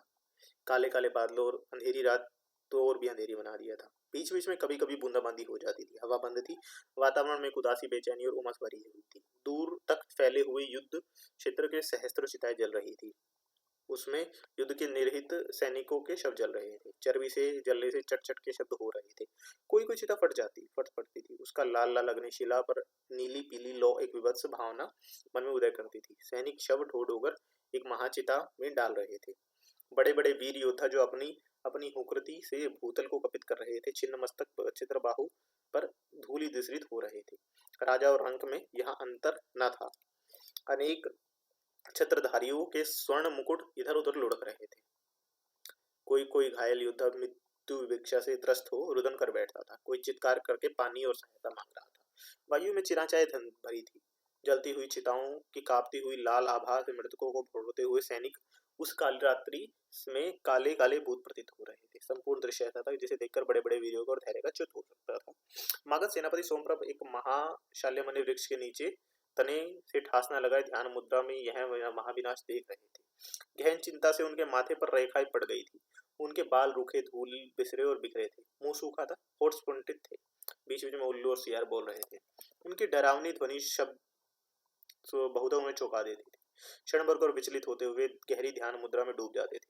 कभी उन्हें कल्पना संसार में भूतकालीन समूचा जीवन विद्रोह प्रवाह की ओर घूम जाता था। कभी तक्षशिला का उत्साहवर्धक और आनंद जो छात्रावस्था के चित्र घूम जाते थे। कभी चंपा की राजबाला और कुंदेध्वली अश्रुपूर्वक मुख, और कभी अम्बपाली का वह अपार्थिव नृत्य, कभी सम्राट की भूल कंठित आर्त की मूर्ति, और कभी अम्बपाली की आर्य चित्कार। अंततः उनका निस्सहाय निस्संग जीवन उस रात्रि से भी अधिक विभत्स, भयानक और अंधकारमय भविष्य। इसी समय निकट पद शब्द सुनाई दिए, जैसे किसी वन पशु की आशंका से खड़ग पर हाथ रखा, परंतु देखा एक मनुष्य छाया उन्हीं की ओर आ रही थी। छाया की ओर निकट आने पर उन्होंने भरे स्वर में पुकारा, कौन है? एक स्त्री मूर्ति आकर उनके खड़ग हुई। जलती हुई निकट की चिता के लाल पीले प्रकाश में सोमप्रभ ने देखा। पहचानने में कुछ देर लगी, पहचान कर वह सब संभ्रम खड़े हो गए और उनके मुख से निकल पड़ा, आप? मैं ही हूँ सोमप्रभ। सोमस्तभित जड़वित आवाक खड़े थे। आगंतुका ने और भी निकट आकर कहा, तुझे मैं इस अवस्था में इस स्थान पर देखने के लिए अभद्र, अपना कठोर जीवन व्यतीत करती हुई मैं अभी तक जीवित रही थी। आज मेरे दुर्भाग्यपूर्ण जीवन की 16 कला पूर्ण फल हो गई। मेरा नारी होना, माँ होना, सब कुछ सार्थक हो गया। सोम ने चिता के कांपते पीले प्रकाश में आंख उठाकर उस शोक संताप दग्धा स्त्री के मुख की ओर देखा, जिस पर वेदनाओं के इतिहास की गहरी अनगिनत रेखाएं गुदी हुई थी। सोम का मस्तक झुकने लगा। एक क्षण बाद ही उस मूर्ति के चरणों में लौट गए। आगंतुका ने धीरे से बैठकर सोम का सिर उठाकर अपनी गोद में रखा। बहुत देर तक सोम प्रभा उस गोद में फफक कर अबोध शिशुओं की भांति रोते रहे। फिर महिला ने अपने आंसुओं से सोमप्रभ के धूली दूसरे सिर को सिंचन करती रही। बहुत देर सोमप्रभ ने सिर उठाकर कहा, माँ, इस समय यहाँ पर क्यों आई? मेरे पुत्र, तुझे निसंग के साथ रुदन किए बहुत दिन व्यतीत हो गए। जब जीवन के प्रभात ही में शोक और दुर्भाग्य की गालिमा ने मुझे ग्रसा गई थी, तब रोई थी। सब आंसू खर्च कर दिए थे। फिर इन 40 वर्षों में एक बार भी रोई तो नहीं थी भद्र। बहुत बहुत यत्न किए, एक आंसू भी नहीं निकला। 40 वर्ष बाद पुत्र, तुझे छाती से लगाकर इस महाशमन में रोने की साध लेकर ही आई। लोकपाल दिग्पाल देखें अब। यह एक माँ अपने एकमात्र पुत्र को 40 वर्षों से महाकृपण की भांति संचित अपने विदग्ध अश्रुओं की निधि संपन्न करने, अपत्याग करने, पुत्र पर अपने आंसुओं के भीगे हुए सूर्य सौभाग्य की वर्षा करने आई है। सोम बहुत देर तक उसकी गोद में सिर झुकाए पड़े रहे। फिर उन्होंने सिर उठाकर कहा, चलो माँ, पुष्करणी के उस पार अपनी कुटिया में मुझे प्रत्यक्त को ले चलो, मुझे अपनी शरण में ले लो माँ। मेरे पुत्र, अभी एक गुरुतर कार्य शेष है, वह हो जाए, पीछे और कुछ। वह क्या माँ? तेरे पिता की मुक्ति। कहाँ है वे माँ? बंदी हैं। किसने उन्हें बंदी किया? मैं अभी उनका शिरच्छेद करूंगा। उन्होंने अत्यंत हिंसक भाव में खड़ा होकर कहा, तूने ही पुत्र, जा उन्हें मुक्त कर। सोम आश्चर्य से आर्य आंखें फाड़कर आर्य मतंगी को देखने लगे। भय, आशंका और उद्वेग से उनके प्राण निकलने लगे। बड़ी कठिनाई से उनके मुंह से टूटे फूटे शब्द निकल कर कहा, क्या सम्राट? हाँ पुत्र, अब मेरी अधिक लाज मत उगाड़। सोम चित्कार करके मूर्छित हो गई। बहुत देर बाद आर्या मातंगी मूर्छित पुत्र को गोद में लेकर पड़ी रही। उन्होंने पुत्र को होश में लाने का यत्न नहीं किया। एक अवश जड़ता ने उन्हें घेर लिया। धीरे धीरे उनका मुख सफेद होने लगा, नेत्र पथराने लगे, अंग कांपने लगा। सोम की मूर्छा भंग हुई। उन्होंने आर्य मतंगी की मुद्रा देखकर चिल्लाकर कहा, माँ माँ माँ, सावधान हो, मैं कभी अपने को क्षमा नहीं करूंगा। आर्या ने नेत्र खोले, उनके सूखे रक्तहीन होठ हिले। सोम ने कान निकट लाकर कहा, सुना।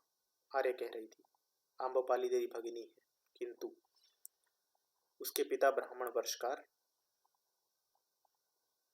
आर्य के ओष्ठ, हृदय, जीवन सब निःशब्द हुए। पिता पुत्र। उस अर्ध निशा में सेनापति की एकाकी बंदी ग्रह के द्वार पर आया। देख प्रहरी घबरा गए। सोम ने पूछा, क्या बंदी सो रहा है? नहीं, जाग गया है। ठीक है, अब तुम्हारी आवश्यकता नहीं, द्वार खोल दो। प्रहरी ने द्वार खोल दिया। सोम ने भीतर जाकर देखा, सम्राट धीरे गति से उस कक्ष में, शूद्र कक्ष में टहल रहे थे। सोम ने देखकर वे क्षण भर रुक गए, फिर बोले, आयुष्मान, क्या वध करने आया है? वध कर मैं प्रस्तुत हूँ, परंतु एक वचन दे, खड़ग छूकर। यदि अम्बपाली को पुत्र लाभ होगा तो वही मगध सम्राट होगा। मैंने देवी को वचन उसके शुल्क में दिया है। वह वचन सम्राट का वचन था। सोम ने भर्राए कर्ण से कहा, वचन देता हूँ। खड़ग छूकर आश्वस्त हुआ, परंतु आयुष्मान तो युवा है, सशक्त है, खड़ग चलाने में सिद्धहस्त है। सोम ने उत्तर नहीं दिया, चुपचाप खड़े हुए। सम्राट क्या है? मैं समझता हूँ कि एक ही हाथ में मेरा शरीर छेद हो जाएगा, अधिक कष्ट नहीं होगा। मैं समझता हूँ आयुष्मान, अब मैं कायर हो गया हूँ, कष्ट नहीं सह सकता। यह अवस्था का दोष है भद्र, पहले मैं ऐसा नहीं था, अब तू वध कर। सम्राट स्थिर मुद्रा में फिर बैठ गए। सोम ने मुंह से एक शब्द नहीं निकाला। वह धीरे धीरे सम्राट के चरणों की भूमि पर लौट गए। उन्होंने अवरुद्ध कंठ में कहा, पिता क्षमा कीजिए, यह मैंने क्या सुना है आयुष्मान? किंतु सोम ने एक शब्द भी नहीं कहा। वे उसी भांति भूमि पर पड़े रहे। सम्राट ने उठाकर और स्वयं उठकर सोम को छाती से लगा लिया कर कहा, क्या कहा? फिर कह भद्र। अरे इस निरस निर्मम शाब्द सम्राट के जीवन को एक क्षण भर के लिए आप त्याग कर। फिर वह कह भद्र, वही शब्द। सोम ने सम्राट के आंख में बालक की भांति से रख देते हुए कहा, पिता। सम्राट ने असंयत हो उन्मत्त की भांति कहा, आहा, कैसा सुधावर्षण किया है भद्र, किंतु यह क्या सत्य है, स्वप्न नहीं? मैं एक पुत्र का पिता हूँ। हाँ देव, आप इस दग्ध भाग्य सोम के पिता हैं। किसने कहा भद्र? क्या मृत्यु के भय से मेरा मस्तिष्क विस्तृत तो नहीं हो रहा? तूने कहा ना पिता। हाँ देव, तो फिर कह पिता, और कह पिता। अरे बार बार कह, बार बार कह। सम्राट ने सोम को अंक में भरकर गाढ़ा आलिंगन किया। सोम ने कहा, पूज्य पिता, यह आपका पुत्र सोमप्रभ आपको अभिनंदन करता है। 100 वर्ष जी भद्र, सहर्ष वस्त्र। सम्राट जोर जोर से आंसू बहाने लगे। सोम ने कहा, पिता, अब एक गुरुतर कार्य करना है। कौन सा पिता? कौन सा? आप माता मातंगी आर्य का सत्कार। क्या आर्या मातंगी आई है? आई थी, किंतु चली गई पिता। चली गई? मैं एक बार देख भी ना सका। देख लीजिए पिता, अभी अवशेष है। अरे तो अभी कुछ क्षण पूर्व मुझे अपनी अश्रु संपदा से संपन्न कर दो, और संदेश देकर वह गत हुई। अश्रु संपदा से तुझे संपन्न करके? हाँ देव। तो पिता पुत्र के सौभाग्य पर ईर्ष्या करेगा, किंतु संदेश तूने कहा था 2 संदेश, एक निवेदन कर चुका हूँ। उसका मूल्य मगध का साम्राज्य। दूसरा कहे, देवी अम्बपाली मेरी भागनी है। सम्राट चित्कार उठे। सोमप्रभ ने कहा, मुझे कुछ निवेदन करना है देव। अब नहीं, अब नहीं सोमप्रभ, तू मुझे वध कर, शीघ्रता कर। देव, आज्ञा देता हूँ रे। यह सम्राट की आज्ञा है, अंतिम आज्ञा। एक गुप्त है पिता। देवी अम्बपाली आर्य अमत्य की पुत्री है। सम्राट ने उन्मत्त की भांति उछलकर सोम को हृदय लगा लिया। संयत होकर फिर सोम से कहा, पिता चलिए, अब माता का शरीर आरक्षित है, कहाँ पुत्र निकट ही। दोनों बाहर आ गए। महाश्मशान में अब भी चिताएं जल रही थी। दोनों ने आर्य मातंगी को उठाकर गंगा स्नान कराया। फिर सम्राट ने अपना उत्तरीय अंग से उतारकर देवी के अंग पर लपेट दिया। सोम सूखी लकड़ी बीन लाए और उस पर आर्य मातंगी की महिमामयी देह दृष्टि करके एक चिता की अग्नि से मगध के सम्राट ने आर्य की चिता में आदेह दिया, जिसके साक्षी थे सद्य परिचित माता पिता का पुत्र और वर्षोन्मुख मेघपुंज। पिता पुत्र दोनों उसी वृक्ष के नीचे बैठकर आर्य मतंगी की चिता को जलते हुए देख रहे थे। पिता जल चुकने पर खड़ग सम्राट के चरणों में रखकर उन्हें प्रदक्षिणा की, फिर अभिवादन कर रहा, विदा पूज्य पिता, यह क्या पुत्र जाने अब मेरा काल है, मगध साम्राज्य तेरा है। सोमप्रभ ने कहा, इसी खड़ग की सौगंध खाकर कहता हूँ, मगध का भावी सम्राट देवी अम्बपाली का गर्भजात पुत्र होगा। सोम ने एक बार फिर भूमि पर गिरकर सम्राट का अभिवादन किया, जलती हुई चिताओं में होकर अबाध अंधकार में लोप हो गया। उपसंहार। 1 वर्ष बीत गया, युद्ध जय होने लगी, पर वैशाली का सारा वैभव छिन्न भिन्न हो गया था। इस युद्ध में 96 लाख नरसंहार और 9 लिच्छवी, 9 मल्ल और 18 कोलकोसी इस प्रकार ध्वस्त हो गए थे। वैशाली में दूर दूर तक अजली अट्टकल्लिकाएं, ठाए हुए प्रसाद, टूटे टूटे राजमुख दिखाई दे रहे थे। बहुत जन वैशाली जनपद छोड़कर चले गए थे। युवक योद्धा सामंत पुत्र बिरले ही दिखाई देते थे। बहुत का युद्ध में निधन हुआ था। बहुत अंधे लंगड़े लूले अपाहिज होकर दुख और शोक से भरे वैशाली के अंतरायण की अशोभा वृद्धि कर रहे थे। देश देशांतर के व्यापारी अब हट में नहीं दिख रहे थे। बड़े बड़े सेठी पुत्र थकित चिंतित और निठल्ले पड़े थे। शिल्पी कमर भूखे, असंपन्न, दुर्बल और रोगांकृत हो गए थे। युद्ध के बाद जो भूखमरी और महामारी नगर में उपनगर में फैली थी, उससे अबाल वृद्ध फटाफट मर रहे थे। सूर्योदय से सूर्योदय तक निरंतर जन हर्म्यों में जिसने कभी संगति की लहरी उठी थी, आक्रोश, कंदर, चित्कार और कहल के कर्णकटु शब्द सुनाई दे रहे थे। नगद सुधार की ओर किसी का भी ध्यान नहीं था। संथागार में अब नियमित सन्निपात नहीं होते थे तो विद्रोह और ग्रह कलह पर मत पार्थक की ही बातें सुनाई देती थी। प्रमुख राजपुरुषों ने राज संन्यास ले लिया था।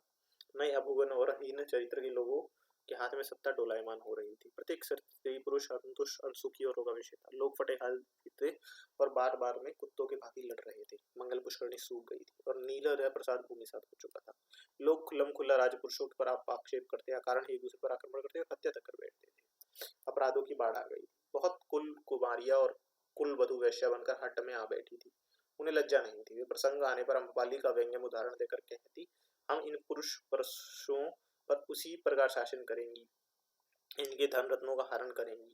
यह लोक सम्मत संस्कृत जीवन इसमें ग्रहित क्या है, अनुकरणीय क्या है। नगर के बाहर 1 योजन पर नगर का जीवन धन रक्षा रक्षित था। दस्युओं के भरमार हो गई थी, सब सूख पड़े थे। अम्बपाली का द्वार सदैव बंद रहता था। लोग सप्तभूमि प्रसाद को देख देख कर क्रोध और आवेश में आकर अपशब्द बकते और अम्बपाली को कोसते थे। सप्तभूमि प्रसाद के गवाक्षों और आलिंदों से दूर दूर तक शोभा बिखेरने और सरंग प्रकाश अब नहीं दिख पड़ा था। वहां सिंह और अब ताजे फूलों की माला नहीं दिखाई देती थी, ना पहले जैसी हलचल थी। युद्ध में जो भाग भंग हो गया था, अम्बपाली उसकी मरम्मत कराने की परवाह नहीं की थी। जगह जगह भीतों आलंदों और खंभों के शिखरों पर दरारें पड़ गई थी।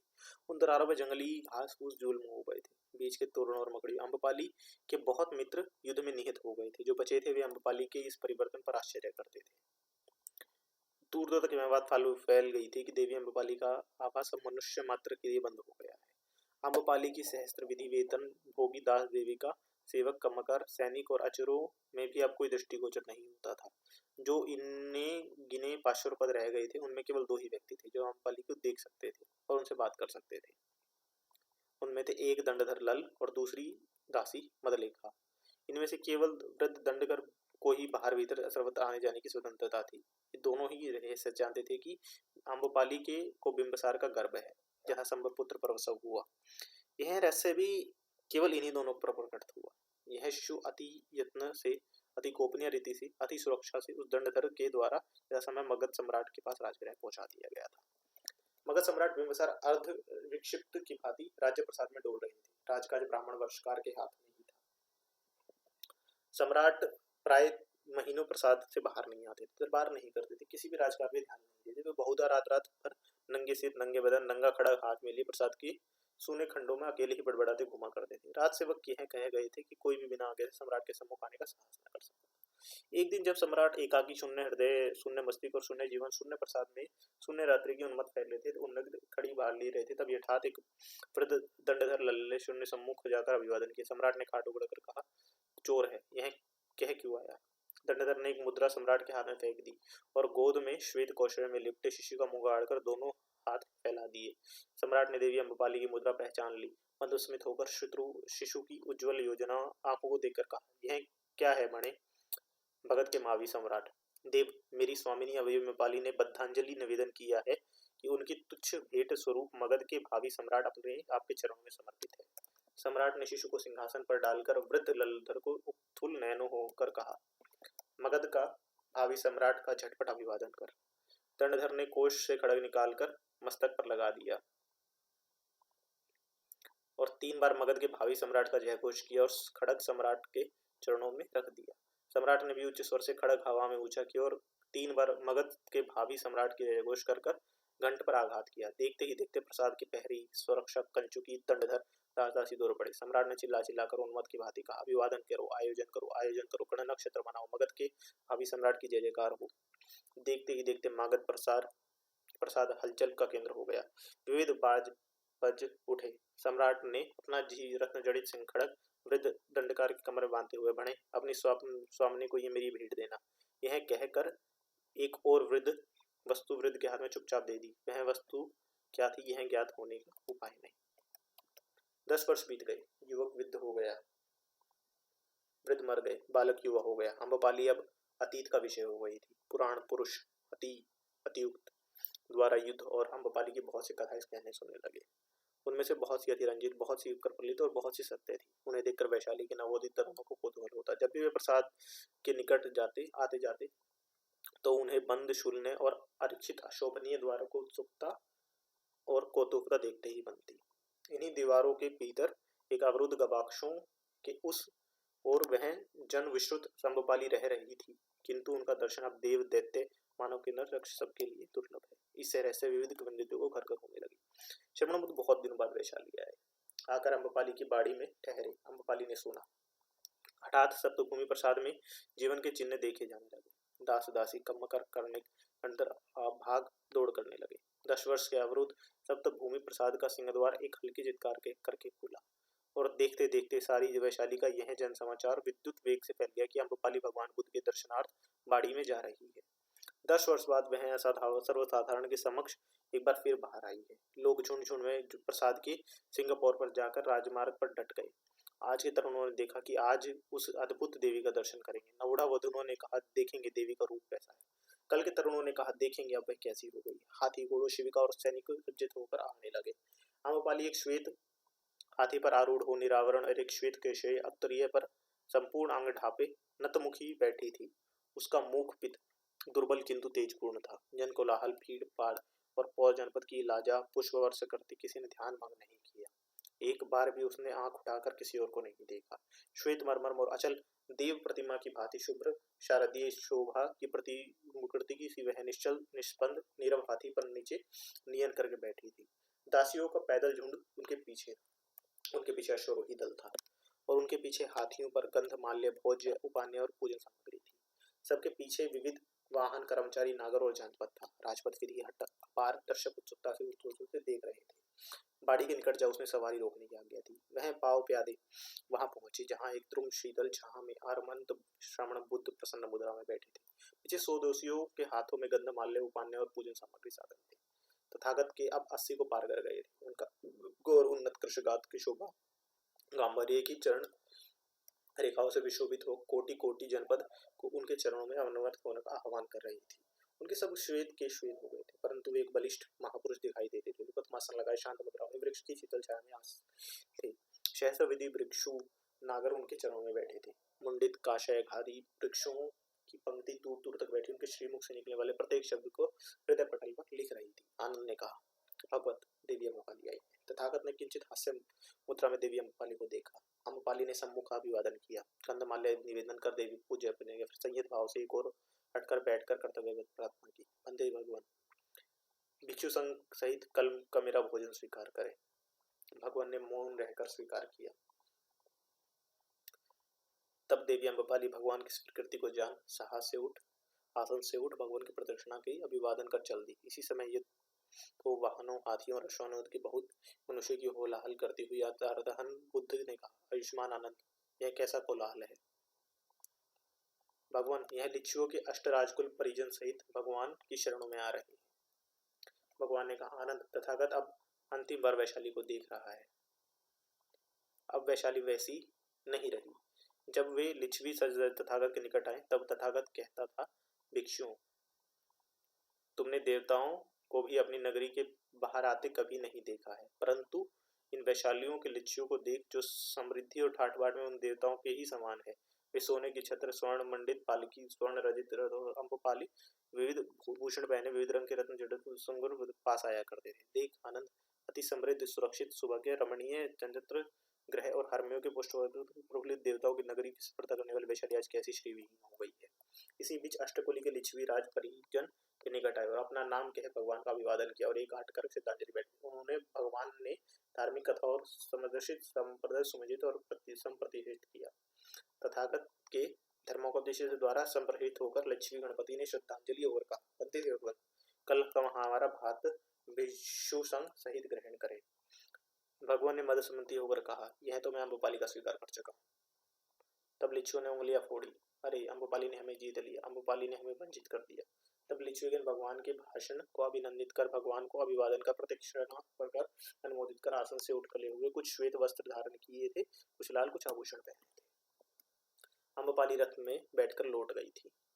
उसने बड़े बड़े तरुण राजपुरुष लिच्छुओं के धनु चक्कों से चक्का, जुए से जुए टकराया, उनके घोड़ों को बारंबार घोड़े दौड़ाए। लिच्छवी राजपुरुषों ने देखकर क्रोध होकर कहा, अरे अम्बपाली, क्यों दोहर लिच्छुओं के धुरों से धुरा टकराती है। अरे पुत्रों, मैं भिक्षु संघ के सहित भगवान को भोज के लिए आमंत्रित किया है। जी अम्बपाली, शत सहस्त्र स्वर्ण से इस भात को दे दे।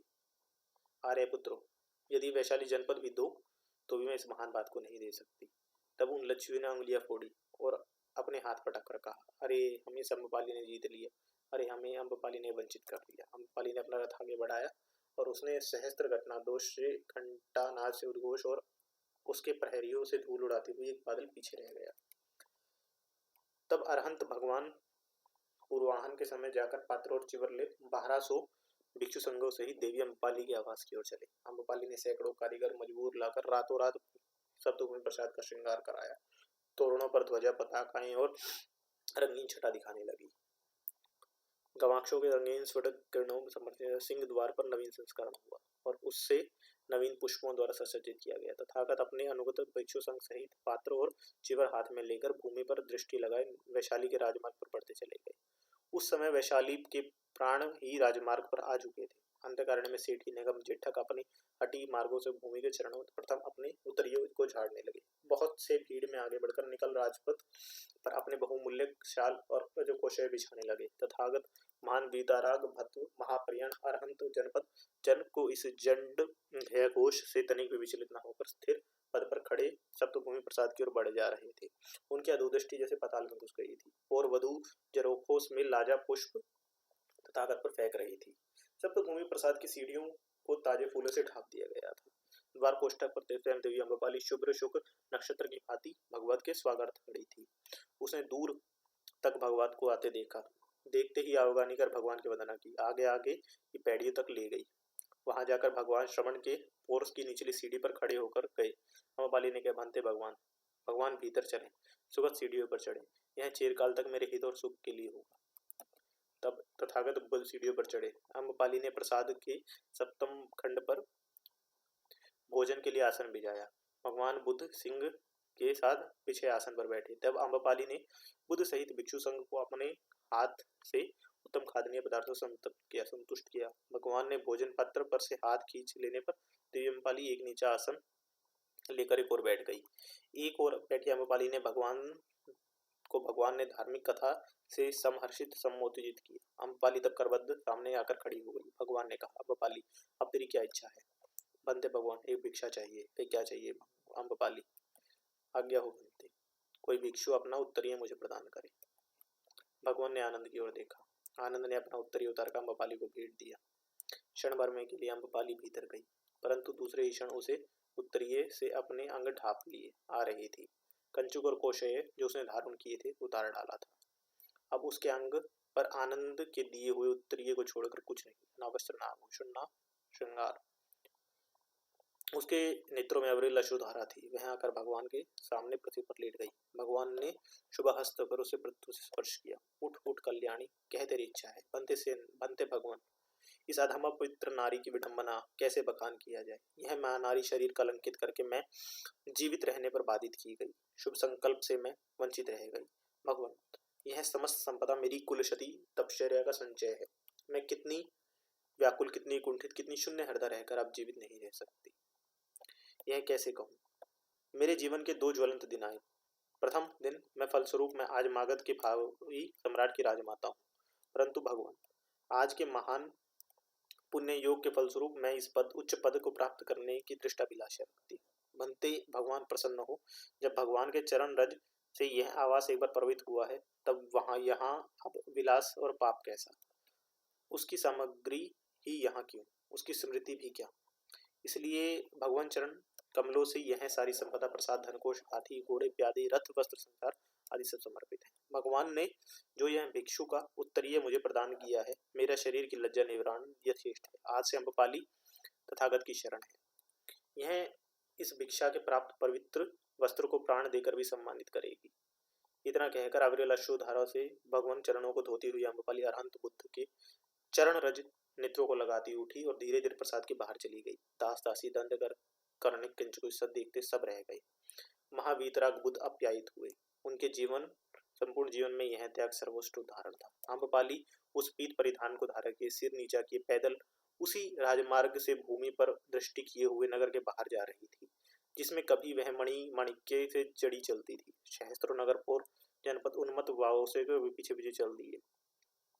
सहस्त्र सहस्त्र कंठ से जय अम्बपाली, जय साध्वी अम्बपाली का गगन भेदी नाद हुआ और उसके पीछे समस्त नगर उमड़ा खड़ा था।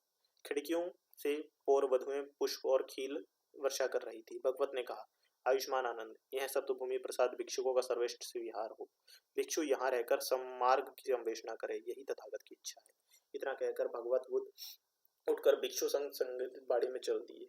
महाश्रमण भगवत बुद्ध अम्बपाली की बाड़ी में अस्वस्थ हो आश्रम पर बैठे।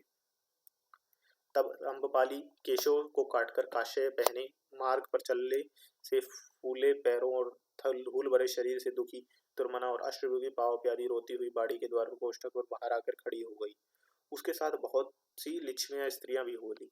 इस प्रकार कोष्ठक पर अम्बपाली को श्रांत, दुखी और अश्रुपूर्वक देखकर आयुष्मान आनंद ने कहा, सुश्री अम्बपाली, अब यहाँ इस प्रकार तुम्हारे आने का क्या प्रयोजन है। बनते सेनापति, मैं बनते भगवान की प्रवज्ञा लेना चाहती हूँ, तो भगवती अम्बपाली तुम यही ठहरो, मैं भगवान से अनुज्ञा करता हूँ। इतना कह आनंद अरंतम्य गौतम के पास पहुंचे।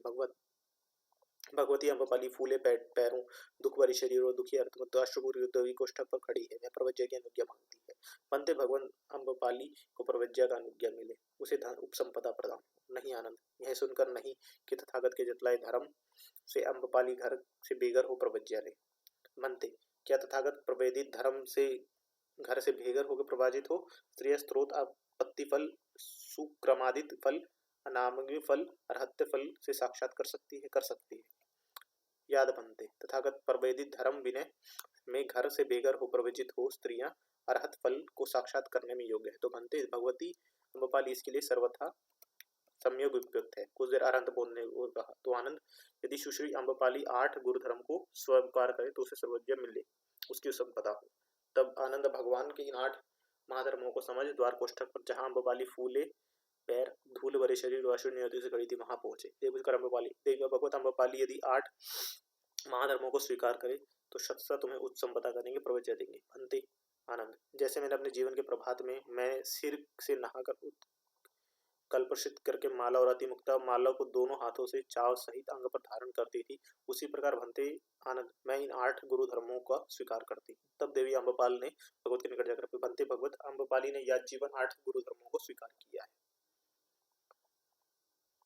आनंद, यदि स्त्रियां तथागत प्रवेदित धर्म विजय में प्रयोजकता ना पाती तो यह ब्रह्मचर्य चिरस्थायी होता, सद्भर्म सहस्त्र वर्ष उठता। परंतु अब जब स्त्रियां प्रवजित हुई हैं तो ब्रह्मचर्य चिरस्थायी ना होगा, सद्धर्म 500 वर्ष टिकेगा।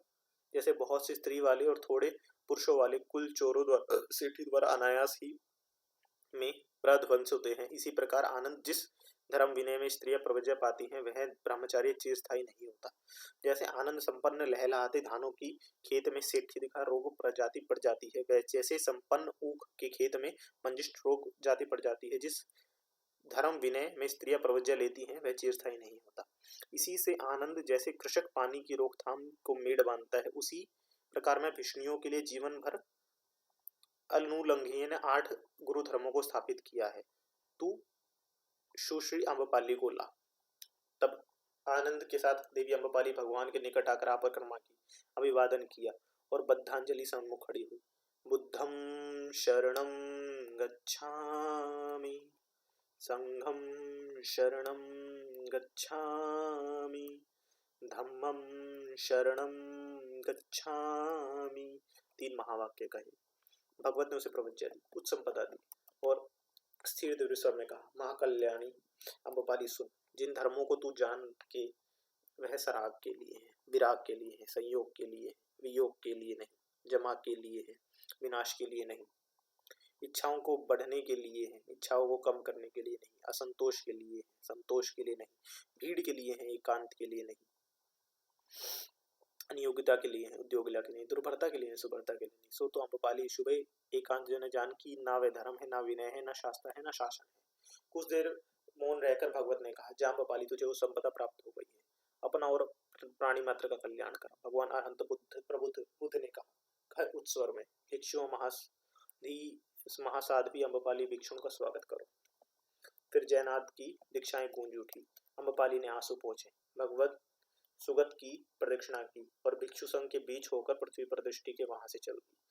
उसके पीछे ही एक तरुण भिक्षु ने भी चुपचाप अनुगमन किया। आहट पाकर अम्बपाली ने पूछा, कौन है? भिक्षु सोम प्रभारी है। अम्बपाली बोली नहीं, रुकी भी नहीं, फिर कर एक बार देखा भी नहीं। एक मध्यस्थंती की रेखा उसके होठों और आंखों में भास हो गई, वह चलती चली गई।